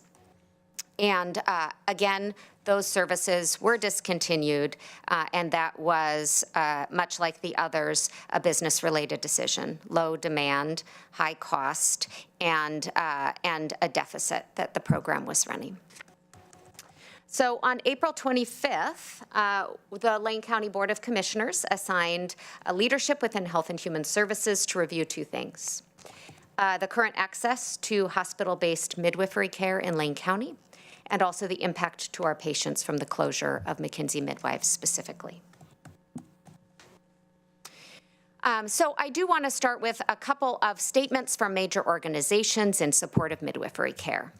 Within the United States, the American Public Health Association has a statement in support of access to midwifery and a recognition that midwifery services are safe. They are high quality for the right patient population. You know, we always talk in healthcare about assigning our patients to providers appropriately based on complexity. So midwifery does not take over for obstetricians, but they do provide important access and a different model of care compared to the obstetric model of care. The World Health Organization also has long advocated for increased access to midwifery care services and references, particularly in Europe, where a much higher percentage of deliveries occur with the assistance of midwives compared to obstetricians when you compare to the United States and the ratios of deliveries. It provides a lower cost of care overall for the system. And when we compare ourselves to Europe, our outcomes look worse. Now, do I believe that's related to midwifery? I don't. We're going to talk about that later in the presentation as to why these differential outcomes occur. But I think minimally what it says is that the expansion of midwifery services will not hinder care. There's no evidence that it would lead to a worsening of care, and that high-quality outcomes can be maintained through the use of robust midwifery services. So let's talk about the current state of obstetric outcomes, and this was actually timely. It was a good thing I put off the presentation just a little bit to do some research, because there was time for a study to come out. A study that was published in the Journal of the American Medical Association just about a month ago, showing maternal mortality has doubled in the U.S. from 2018 to 2021. And I will say that when you look geographically at the outcomes, the worst outcomes are in the South and the Midwest. Better outcomes on the coast. In all cases, there are discrepancies by race that particularly Black women and also Native American women are more likely to die associated with pregnancy and childbirth and the postpartum period than are white women. Historically, white women have had worse outcomes than Latina women. However, in this study period, the death rates for Latina women wound up exceeding those of white women. So we are seeing the wrong trajectory for Latina women as well. 40 to 60% of maternal deaths occur in the postpartum period. That can occur up to 1 year after delivery. One of the real challenges for us in the healthcare community in responding to this particular trend, which is deaths occurring later, is that we only cover one postpartum visit, and we cover it at 6 weeks. And then a mom is referred back to her primary care provider, who may not have the training in order to understand to watch for some of the symptoms associated with pregnancy that may exist beyond that 6-week mark. There is some effort to at least get Medicaid coverage for a full year following delivery. That would be really big for women who only are eligible for Medicaid due to their pregnancy. That work has not come to fruition yet. And the reasons for the disparities related to mortality, as well as the mortality rates increasing in the United States, maternal mortality rates, are multifactorial and are related to, I think it really becomes a microcosm of disparities that we see more broadly in the healthcare system. So when you compare the United States to Europe, for example, on life expectancy, what we see is that you can expect to not live as long if you are an American compared to most other European nations. And we see the same disparities related to Black and Indigenous and Latino individuals. Asian American usually have a slightly different trajectory. But we see these same racial disparities in terms of life expectancy overall in the population. These are mirrored within our maternal mortality data. We also know that, that the health of a woman before she becomes pregnant is highly correlated with outcomes during pregnancy. So when we talk about maternal health and access to services for women who are pregnant, we have to look at overall health of our community, and that baseline health of the community then will lead to better maternal outcomes and better outcomes for babies if we have healthier women who are going into their experience of pregnancy. But that does not say that comprehensive prenatal and postpartum care isn't important. It is essential. So we need to create systems that make women healthier before becoming pregnant, and also create systems that assure access to care during pregnancy and postpartum. Okay, current midwifery and obstetric care access in our community. Currently, there are 3 obstetric groups in Eugene and Springfield and 1 in Florence. One group, which is Women's Care, offers midwifery-attended hospital births. That is only available at Peace Health Riverbend Hospital. Women's Care is only contracted with Riverbend. So the closure of McKinsey Midwives did eliminate midwifery deliveries at McKinsey Willamette Hospital, but those are still available at one of the hospitals within the metro area in the community. There are 2 nurse midwifery-led groups in the Eugene-Springfield area. Neither of those offers hospital-based birth options. The birth centers, while they provide a great option to care for a limited number of women, typically do not offer access to pain medications. And of course, even for low-risk women, many low-risk women still would like to have access to the full suite of pain medication options, which requires a hospital delivery in order to have access to. So there are 2 gaps that are left by the closure of McKinsey Midwives. A midwifery-led practice that offers hospital deliveries. And specifically, that would be around kind of a midwifery model of care, overall viewing philosophically pregnancy as a health status. And there's definitely a different philosophy and flavor of the services that women receive in a midwifery-led practice, though midwives are still available and are still able to provide care for women through the women's care practice. And then midwifery delivery at McKinsey Willamette Hospital, which I mentioned already. So in terms of our community needs, really looking at the health of women in pregnancy as that microcosm of the health of our community. And actually, one thing that I didn't mention, but I think is important to note, is that historically, there were 2 major reasons that women died in childbirth: hemorrhage and preeclampsia. We have made actually tremendous progress. And the best data that I have is from the state of Washington. We don't have the same data in that I have access to in the state of Oregon, but have made significant improvements in the Pacific Northwest in terms of maternal mortality rates for those 2 reasons. But what we are seeing is that mortality rates are continuing to creep up. So why is that? And the biggest increase that we see in negative health outcomes for women in pregnancy is related to cardiac complications. And cardiac complications on the rise largely because of this issue of our community being less healthy at the point that they become pregnant. Some of that's age-related. We are seeing a trend upward in terms of how old women are when they have their first pregnancy. But that's not all of it, because we're seeing the same trend in Europe, and we still don't see the same outcomes. So overall, that health of the community. So really, the lack of access to primary care and community-level health promotion efforts is that foundation. It's the first step that we can take in order to focus on positive maternal health outcomes. Obstetric services locally are also geographically concentrated. So if you don't live in Eugene, Springfield, or Florence, you got to drive a ways. And particularly related to prenatal care, there's a lot of appointments that happen during pregnancy, particularly at the end of pregnancy.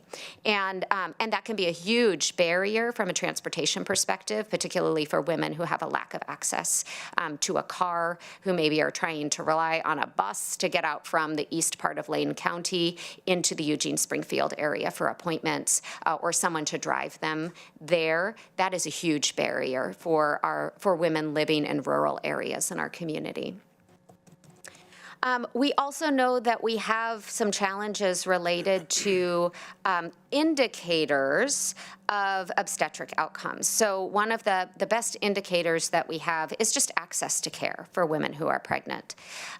For a while, and I had actually asked for data about this and couldn't bring it to you because we no longer collect it. For a while, the OHA was asking for data on for OHP members, Oregon Health Plan or Medicaid members, and how many of them met a certain baseline number of prenatal appointments. And I don't think it was all the recommended ones, but there was a baseline number that they had set. And they stopped collecting the data because we couldn't get anywhere near achieving enough prenatal appointments to have to meet that metric. And so the OHA said, okay, let's start somewhere. Let's start with one postpartum visit. What percentage of Oregon Health Plan members make one postpartum visit? And I think it's between 4 and 8 weeks. They give a window. It's not just 6 weeks. And it's less than 2/3 in Lane County who make one postpartum visit after their delivery for Medicaid members. Pardon me, Director. Yes. A question from the Vice Chair. Question. I assume that is the person who delivered the baby making an appointment with their doctor or midwife. So our nurse family partnership home visit postpartum does not count toward that metric. Is that right? That is correct. Different things that they're looking at. We would need a licensed provider to be doing the postpartum visit. Thanks. Yes. So really what we see when we look at the lay of the land is even though there are not all of the diversity of models of care that we desire to have for delivery within Lane County, there is robust access to delivery services at 3 hospitals in Lane County, as well as several birth centers. And the major limitation in access that we see when we look at the data is around individuals who have difficulty accessing care for all the reasons that we have so many folks not accessing care today in our community health centers that we've talked about, who are assigned to us and not seeking care. It's all of those same access barriers that are leading to the patients who are most at risk in our community not accessing prenatal and postpartum care, which has then significant impact on their ability to be healthy through the pregnancy experience. I also wanted to cover the fact that we do have some regulatory and accreditation requirements that we did have to pretty quickly work to resolve. So the community health centers, as well as public health, have requirements for offering prenatal care services on a sliding scale for uninsured patients. And McKinsey Midwives did hold that contract for us up until the point of the announced closure. We were at risk of being in violation of requirements in both of those programs. But women's care, multiple obstetric groups in the community stepped up to start talking to us right away when that happened. Women's Care has signed a contract with us to provide sliding scale prenatal services, so that regulatory requirement is met, and we do have a place to refer any patients of our community health centers who are uninsured and who become pregnant. So, my recommendations are listed on this slide in terms of how we proceed and the direction that we really have the power to go in as a county, as well as what I think would make sense for us in our programming. I do believe that we should support local efforts to increase access to midwifery services, including delivery care. I think that it is a model of care that is important to be offered in a community of our size. As much as we can provide our support and advocacy for those efforts that I know are underway again with various organizations in the community, just as they were underway at the point of the closure of the Peace Health Nurse Midwifery Birth Center, I think there's nothing but positive associated with increasing access to midwifery care. Within the county and the services that we provide, I really feel strongly that the greatest benefit to our community right now is to stay laser focused on increasing access to primary care. And particularly focused on rural areas and mobile outreach. We are looking at expansion in a number of different ways, not quite, and I will be coming to you with a presentation on that just as soon as I have a little more information about where all we can expand. Of course, we do know that the South Lane Clinic, that bid is open now. There was a bid conference today. So hopefully we will get going on construction there soon. But we don't want to stop there. We believe that 7 sites is not enough to serve the needs of our community. I also really believe that we've got to maintain our focus on funding prevention efforts. And That is both in our community prevention program, which today is primarily funded by our CCOs, or coordinated care organizations, in terms of improving overall health of the community. But also, you all apply general fund every year to support the Family Child Health Program, and visiting nurses to high-risk families, starting in pregnancy for some of our programs, and extending through the toddler period. Really, those programs help to support health during pregnancy. They help to support maternal health postpartum. They help to support family dynamics to reduce, we talked about ACEs not too long ago here, adverse childhood experiences. So reducing those through these types of visitation programs. I put all of this in the prevention bucket, and really feel that our continued support of robust prevention services is essential. Once our primary care growth stabilizes, which I do think is going to take some time, we have to stage how quickly we grow, because new sites tend to run at a loss. And we have a great risk of growing so fast that we fail. So want to be careful and stair-step that growth. We also have to recruit providers, which we've talked about extensively as well. But I do think that there's space for us to look at partnering with our local obstetric providers and CCOs on particularly access to prenatal and postpartum care.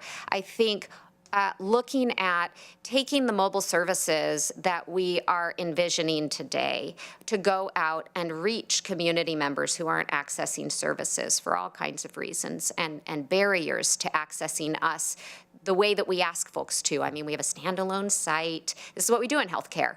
You come to me at the time that I have available, on the day of the week that I have available, and then you'll receive care, right? And we've got to flip that narrative for the folks who aren't accessing care today, because they can't, right? So all of those pieces that we see in primary care, that we recognize the need to address these issues, I think the next most important step for us as a community health center is to look at that in the prenatal and postpartum periods, but in coordination with our obstetric providers and our CCOs in order to make sure that we're providing wraparound services.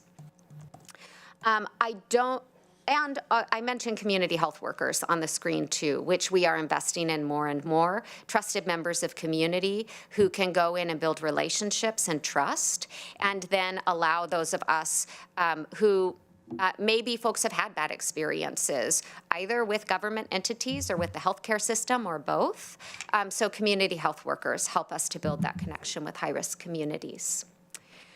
As we looked at all of the clinical and risk and business challenges, we did actually consider whether offering delivery services, midwifery delivery services within the county and the community health centers made sense. At this time, that's not a pathway that I recommend based on the other services that are available, the costs of providing these services, and the risk of taking on that particular line of business. So, with that, I can open it up to questions, anything I missed, and give me your thoughts on whether there's more that we need to do for this particular assignment.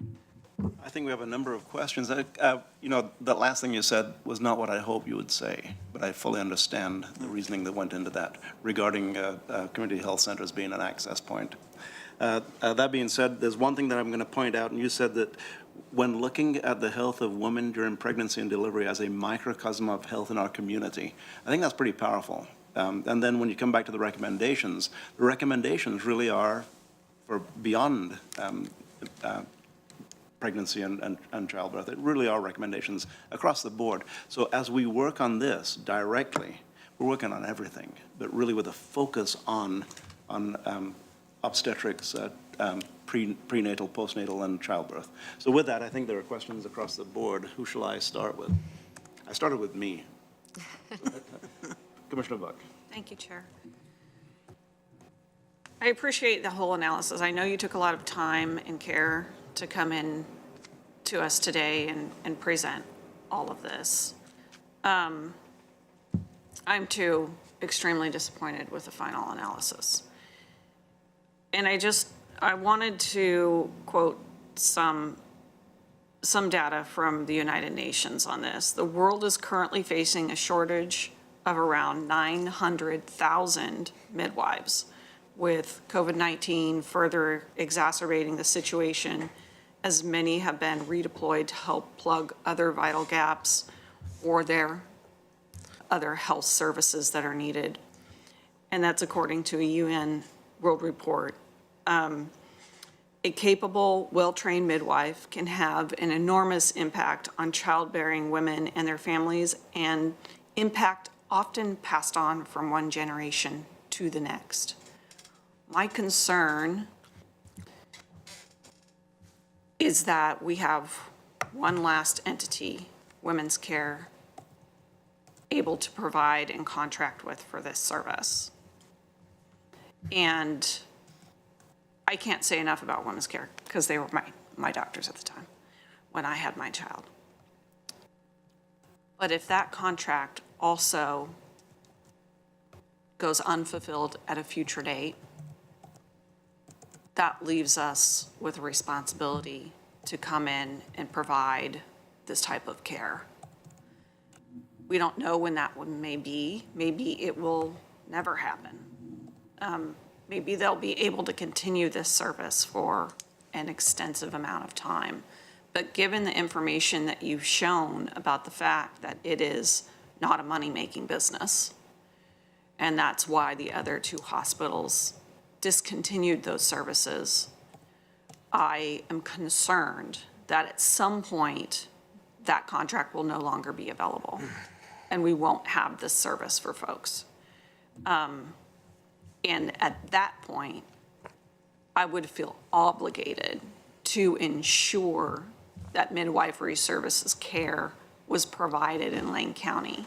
And if nobody else is providing it at the level of the demand that it needs, we are the ones that step in with the other only option available, since we are a primary care provider, along with what I hope you have is further suggestions for us pre- and postnatal delivery care. You know, it is critical services, and it does intensely impact the health of women in our community, including apparently worldwide. We are not the only area in the world that is experiencing this issue. It's a required care for women. And I hope that we can plan for that day when we are asked to step forward. And if there is a time in which Women's Care says, we've got as many as we can do, we can't take any more services, that's also a point where I'd love for you to come back and tell us that that is occurring. Because if the demand is there and the care is critical, there is clearly a gap of healthcare services for women. And I'd want to know that right away. Absolutely. At this point, all of the information that I have is that all 3 obstetric practices in town are open to take new patients, and I don't understand that there's a waiting list. I also, on the delivery side, not for prenatal and postpartum care, which is again why I really focus in that area, but on the delivery side, each hospital in our community that provides delivery services, so the 3 hospitals, is required by law. If a woman comes in labor, they care for that woman. Does not matter if she has established care. So there is an additional safety net around the specific delivery experience that does not exist with the other forms of care. So is it the same model of care? It's not. And I also just know how incredibly stretched our staff are right now in trying to massively expand primary care at the rate that we are envisioning in order to serve 21,000 people who should be receiving care under our CHC today who are not. And so for me to think about taking all of our energy and investing that in a new service line, we are already investing in dental as a new service line. But another one, when we already have the gap with the services that we are obligated to provide, it feels like too much, and that somewhere we will not be successful. So I definitely don't want there to be an impression that I don't consider this to be really important. I am trying to look at it in terms of balancing the lack of access to health care across the spectrum in our community. And this story exists in, I would say, the majority of specialties and primary care in our community. Thank you, Commissioner. And right, you're providing a fluency in understanding prenatal and postpartum issues. Thank you for that. To the rest of the board, Vice Chair Trigger. Thank you, Chair.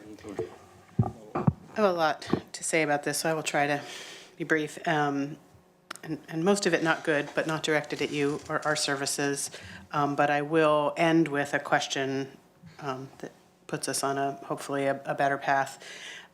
I just need to state, midwifery has been around as long as there's been humans, and it's really a fairly recent development, particularly in this country. And that goes hand in hand with the fact that we really don't have a healthcare system. We have a for-profit insurance system. So when we talk about the reason this profession and these services are struggling to survive because they're, quote, not money-making, well, they shouldn't be. We shouldn't be commodifying such a fundamental, basic human function as delivering, as birthing a new child and seeing that child and the birthing parent back to good health. So that is, that's the paradigm we're stuck in. We didn't create it, but here we are. When you talk about creating systems that make women healthier, both before and after pregnancy, that really isn't just limited to healthcare systems, right? So that's a lot of what we do at Lane County, particularly in public health and H&HS, but not only. And I can't help but note it, for example, when you say the postpartum, within a year postpartum death rate is increased, hopefully we'll start to see that come down as we have more and more things like paid family and medical leave for up to 12 weeks. Because statistically, we know that about a quarter, 25% of women return to work within 2 weeks of delivering an infant, which is, it's insane. It's unhealthy. You're still bleeding. And where's that baby going to go? We have no child care, let alone infant care. It's just, we have created this monster, we being the broader we. It's not surprising either that the disinvestment and the sort of marginalization of a profession that exists almost solely through the efforts and wisdom and skill of women to serve primarily women is pushed further and further to the margins and disinvested and discounted and disrespected. And even though we know it gives us better outcomes. So again, here we are. And this isn't unique to Lane County. I hear you that there are, quote, still options, but it's not satisfactory to me. I have more options of what flavor bubble gum to buy in the store than I would going out to choose obstetric care in Lane County. It's a real problem. My question, I guess, and as far as the moving forward piece, is you mentioned that, and I really appreciated your first bullet there on that one slide, was that we should absolutely, quote, support local efforts to increase access to midwifery care. So I'm wondering what that looks like and how we can help, and to what extent we have a greater challenge before us to address this gap in care because of the timeline with which the closure was presented. Had there been a little more of an on-ramp and time to regroup, do you see, I know you can't go back. Can you look in a crystal ball looking backwards, but anyway, and see whether there might have been an opportunity for a little bit of a handoff of care to create some new pathways to care. But it was a pretty abrupt plug pulling on care. So I wonder if you could speak to a little bit the timeline and then what supporting local efforts to increase access to midwifery care looks like and how we can help. we, the board. For sure. So in terms of the timeline, I can't speak to a specific business's decision around their timelines. What I can say is that every patient who was willing to accept a transfer was transferred, and I believe they were all transferred to Oregon Medical Group, or the vast majority of them were. Would there have been some, and with the information that I had available at the time, I didn't have all of the information because there wasn't time for us to go through the process of signing all the non-disclosure forms that would have been required to have all of the detail of an analysis. But in looking at the volumes were not strong in my mind. So what does that say? It says that though many women may benefit, I think would benefit, because I chose nurse midwifery. I think I've told many of you I chose nurse midwifery while I was the manager of a labor and delivery unit, and I knew all the obstetric providers in town. I chose specifically nurse midwifery, and I have never regretted that decision for one moment, and I am so thankful that that was available when I delivered. I think that that the number of women in our community who are aware of those services and therefore were seeking them out proactively was not high. And in looking at the population overall, most of the women that we serve as a county are still seeking services from our major obstetric practices. So to have taken on a line of business at the time that was not well advertised, not very many members of the community, when you look at all of the pregnant women in the community were seeking, I think it would have been a real uphill battle even with more time in order to do that successfully. Maybe not impossible, but it would have been challenging, and it potentially would have put us in conflict with one of the core tenets that I have had in running a federally qualified health center, which is that I do not behave as a competitor. That private practices are, I want to be there as a support and a partner, and that is so crucial in terms of the relationships that we try to build in the community and maintaining our status as a neutral convener. So I am able to, as a member of the county, even though I run health clinics and I could be considered a competitor, because of maintaining that philosophy, I'm able to convene large groups of disparate providers who come together, and I can be seen as neutral. And to go in and have to build as aggressively as we probably would have had to build, I don't think that we could have done that in a way that did not turn us into a competitor. So I really think that if we do enter into more than prenatal and postpartum care as a line of business in the future, we should do it slowly and very thoughtfully with the involvement of all of the existing providers in the community so that we can maintain that reputation. Thank you for that. Does that table that you're working with to explore this sort of future of care include some of the other communities that have experienced a reduction or a disappearance of midwifery services? I know up on the Gorge, there was a hospital, I think it was a Columbia Care, that discontinued. Because I understand that idea of not being a competitor, but of course part of, it's such a chicken and egg, but it's completely manufactured, right? Fewer women are accessing the care, but as there's less care to access, and also as fewer and fewer insurers will cover the care, as the criteria for being eligible for that care gets narrower and narrower. The industry, let's face it, right? The insurance industry is driving the reduction in the number of people who can access that care, and therefore driving down the number of providers and the viability of those practices, right? So we see that happening all over the country. But I'm curious if you're reaching out to or plan to some of the other communities in Oregon that have experienced similar dynamics.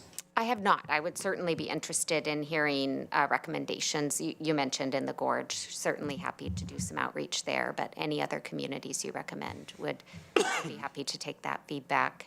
And I realize I forgot to answer your question about supporting efforts for expanding midwifery. I think there are a number of pieces here, and some of it happens at the state level, I think, that really advocating to reimburse for midwifery care on par with obstetric care across the board. The state has the most control over Medicaid payment rates, so that is the strongest arm of advocacy, I think. But definitely trying to make sure that the finances are there. I think also support for advertising around midwifery care and how it differs from obstetric care. I think a lot of women just don't know, right? And so that speaks to, when we're talking about volumes and soft volumes, women aren't seeking midwifery care in our community. Why is that? Well, a lot of it probably is related to lack of education about the benefits of midwifery care as a philosophy of care. I think the other key component is engagement of local obstetricians, because when we're talking about hospital-based deliveries, obstetricians are the medical directors within our local hospitals. And they make the decisions around who is privileged to practice at the hospital.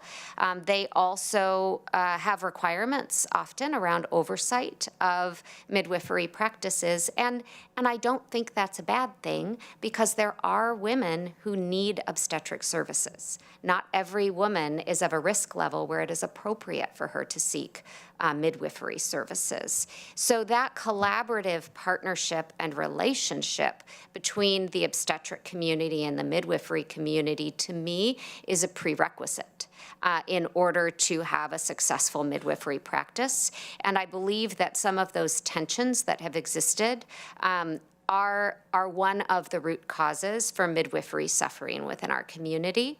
So that is potentially a role that we could try to play in bringing groups together to have those conversations about how everyone can feel comfortable and safe with the models of care and the oversight of the different practices that are available. Thank you. Thank you, Vice Chair. Thank you for the in-depth answers. Further questions, comments from the board? Commissioner Lovell.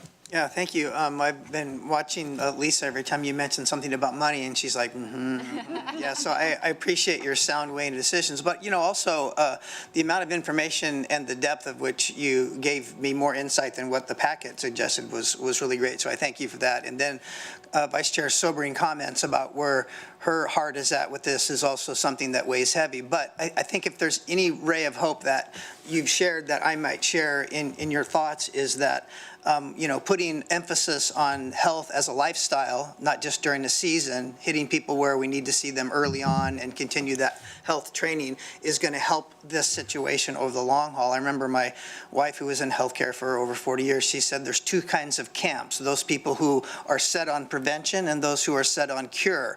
And typically those who are set on cure come about it when it's more challenging than if they'd have prevented it in the first place. So I appreciate the sober thinking that you did through all this process, the sustainability, the financial look, all of the weights, the risks, the measures, everything.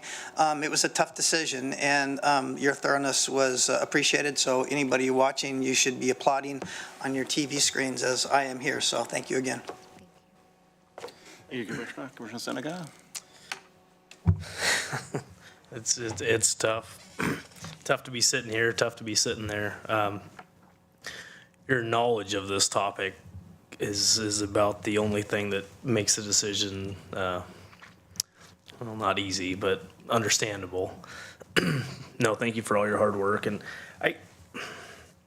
this topic comes up a lot, and not in a 90-minute presentation, but in conversation. Why isn't midwifery working right now? What is a short talking point, or what, what, how can you explain it to people when they come up to ask? What? So I think it's the twofold pieces of the fact that healthcare is a business in the United States. And that is a reality. And it creates ethical challenges all over the place. But it is a business in terms of how it's run. And largely, that then is compounded with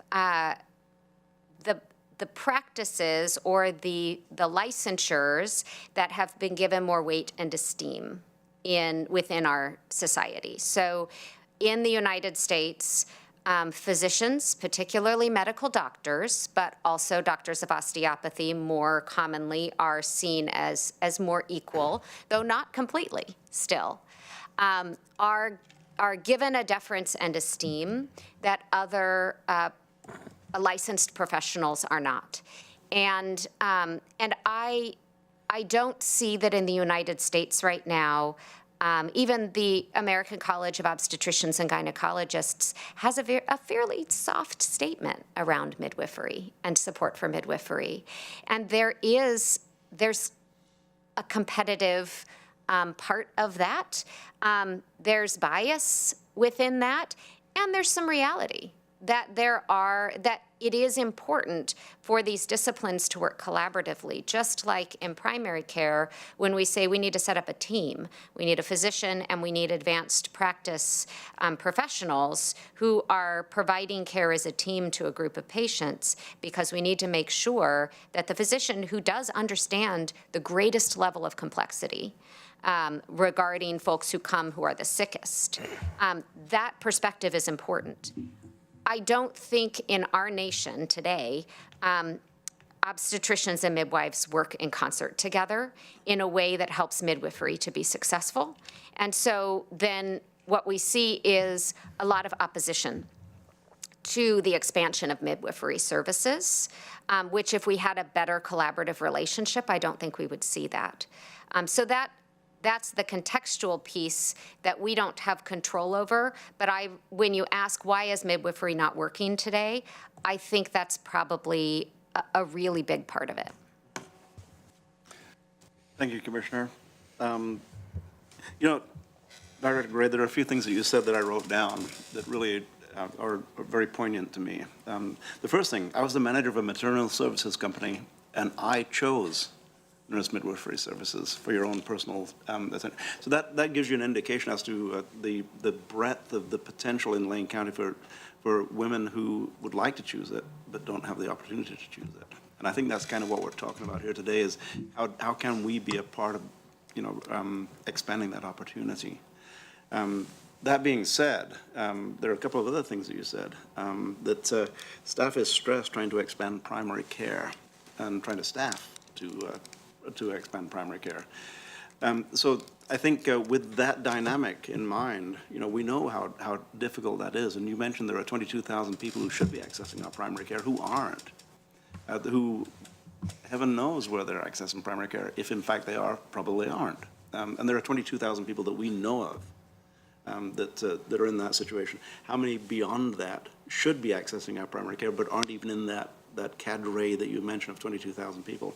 So that a great deal of stress just trying to provide standard primary care. But that being said, as I look at the recommendations for Lane County, focus current CHC growth efforts on primary care is the second recommendation that you give. Primary care, primary care, primary care. And truly, maternal services, I'll group it as maternal services, prenatal, postnatal, birthing services, is largely dependent on primary care. Am I correct in that assumption? That much of it is initiated through primary care? Sure, and the overall health of a woman going into her pregnancy experience is highly correlated with outcomes. The outcomes, absolutely. You also say there's a robust access to birthing services in Lane County, including 3 hospitals and a number of birthing centers, and that obstetrics are not at their limits. There are no waiting lists on obstetrics. So there is capacity there for standard, what I might consider standard medical access to birthing services, or prenatal, postnatal birthing services. Am I accurate in that? That's my understanding today, yes. Which brings me back once again to your recommendations. And your recommendations are focus current CHC growth in efforts in primary care, support efforts to fund public health prevention activities to improve community health. I think you have 5 bullet points there, 5 plus 3 subs, only one of which speaks very specifically, 2 of them speak very specifically about midwifery services. The rest of them are really geared toward primary care in general, which is where you say staff is already putting in tremendous effort. Inadequate effort because we simply don't have the staff to do it. So that's what I take out of this, is that as we move forward, Ms. Modragsky and Director Gray and Ms. Willis, that we focus on the things that you are focusing right now, primary care. That will help us with providing at least general services to standard birthing practices. Help me with this, Vice Chair, because you're the one that speak very eloquently about alternatives. And I try to hang on every single word that you said there. That while we are providing standard services, we'll provide more opportunity for women to access standard services, while finding ways to assist in bringing midwifery back to at least the level that it's been before this point in time. I stumbled with my words there, but that's is that a direction that I'm hearing you say that we're going? Right. You're recommending? That I think that I am happy to meet with and support anyone who is interested in creating a midwifery practice in our community and wanting to partner with a hospital in order to provide delivery services. I think it's for all of the reasons that we've talked about, it's a really hard thing to do right now. And I wish we were in a position to take that on, and I just feel like it would be doing a disservice to our people to do that right at this moment because of all of the other gaps that exist. But it is, I think that the disappointment that everyone feels, including me, is related to the moral dissonance or ethical challenges because we see care that could benefit our community that is not available to our community. And I see that over and over and over again every day in the work that I do. It is why people in this field burn out, just need raining down upon them and saying, but I'm just one person. And so I think that, but that doesn't make this path any easier to go down. But if there, like I said, I'm really happy to do anything that I can in order to get groups of clinicians talking to each other, in order to help build a model where we could both create the demand and have the model of care that folks feel that they're not getting by going to an obstetric practice. So anything that I can do to support those efforts, I will do, and would be happy to. I know that, Commissioner Trieger, you are in touch with folks who are working on these efforts, and I know some of them as well from my history, but would be happy to engage in those conversations. Thank you, Dr. Gray. And I'm going to go to Vice Chair Trieger for a summary or some, but first, just let me state one thing that the last thing that I wanted to mention that you had stated, and that is that your position in our community is we're not one of the tenets, we don't behave as a competitor, which allows you to be seen as a convener of large groups. That's valuable. That you can bring all people to the table, and that really who else in the community does have that capability other than our Director of Health and Human Services, and really that is something that we need to hang on to. Thank you very much. Vice Chair Trieger. Thank you, Chair. I think if I'm going to try to leave this item with a glimmer of hope, it's that you didn't say no, you said no for now. And it just has me thinking, you know, particularly around the Medicaid reimbursement rate parity, that there may be some things we could be discussing further upstream, structurally, legislatively, that we could be advocating for, that would help the whole state, really, but particularly our community. And just in response to the chair, I really appreciate you looking for a way to make a statement, but I think even when we say things like standard care versus midwifery care, we're contributing to the problem, if you will, of the recognition of the profession of midwifery. It is standard care.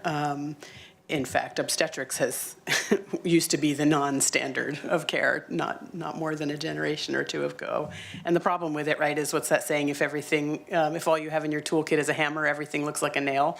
You know, obstetricians have hammers and they're really good at wielding them, and it's really important when that's what's needed. But we really have made a shift as a society and as a culture away from the best care, because even women who might need that level of care don't always need it throughout the entirety of their prenatal pregnancy and postpartum care. They need it, so that cooperation and collaboration between the different professions, you're right, that is absolutely key.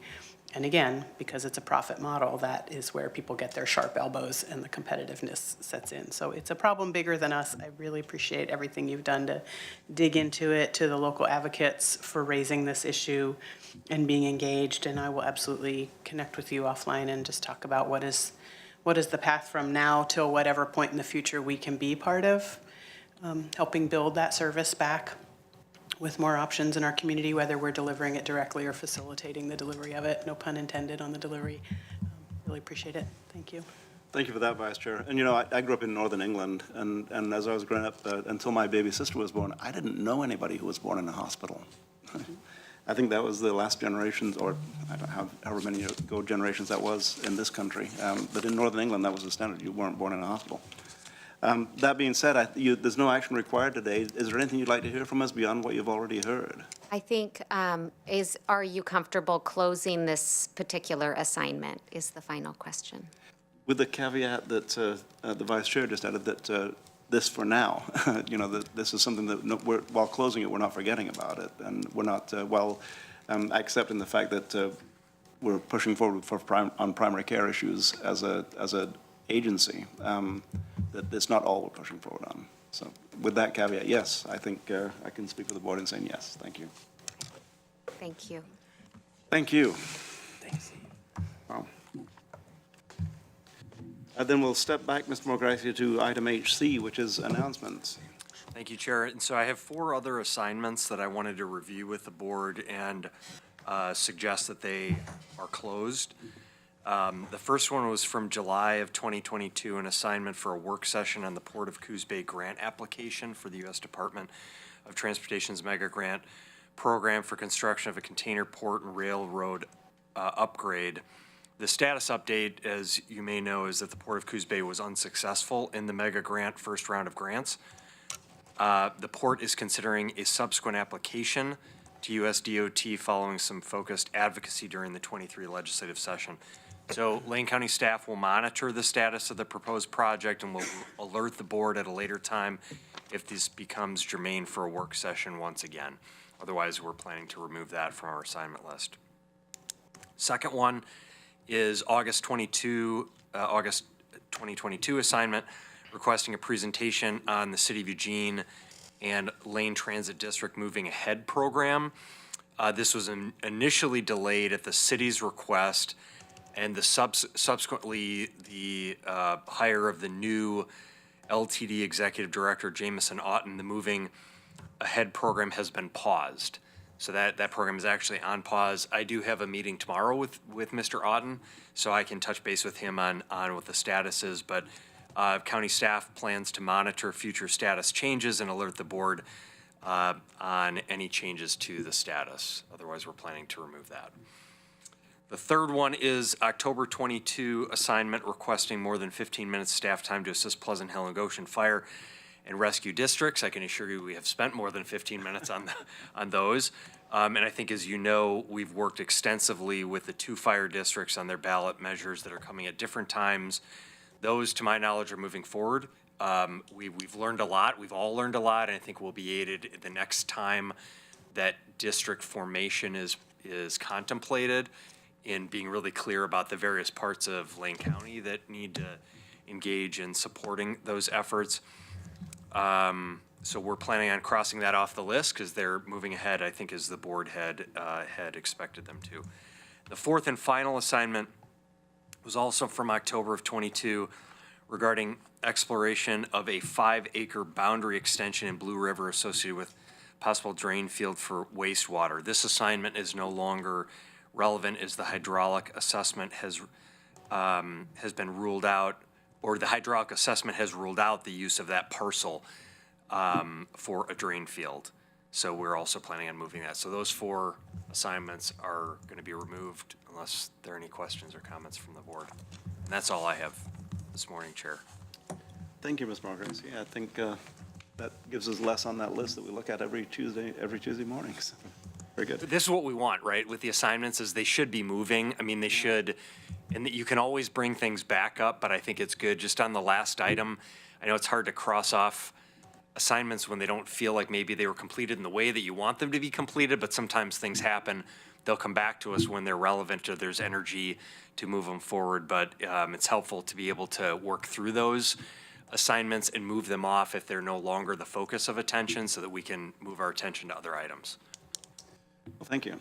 Is that the extent of your announcements? That's it. Thank you. Then this morning, we have no call for executive session. Anything else for the order of the agenda this morning? Seeing nothing. Commissioner Buck. Other business item. Okay. Thank you, Chair. There was a moment earlier today in our meeting in which I was called upon to make a comment, and another commissioner spoke over me. And not only is that not follow our Robert Rules of Order, but it's also highly unprofessional and disrespectful to a fellow commissioner. I would like to request from the chair that we ensure we follow our Robert Rules of Order and ensure that all commissioners, when called upon, get to speak. Thank you, Chair. And thank you for that, Vice Chair. Excuse me, Commissioner Buck. I will take personal responsibility for that. I am the chair, and it was my lack of attention to the order of the queue that caused that to happen. So that was my error, my mistake. Commissioner Buck and I will pay closer attention to that. Thank you, Chair. Very good. Anything else for the order of this morning's business? Then we are, what are we? Recessed. Recessed, thank you. Lost that word. We're recessed until 1:30 p.m.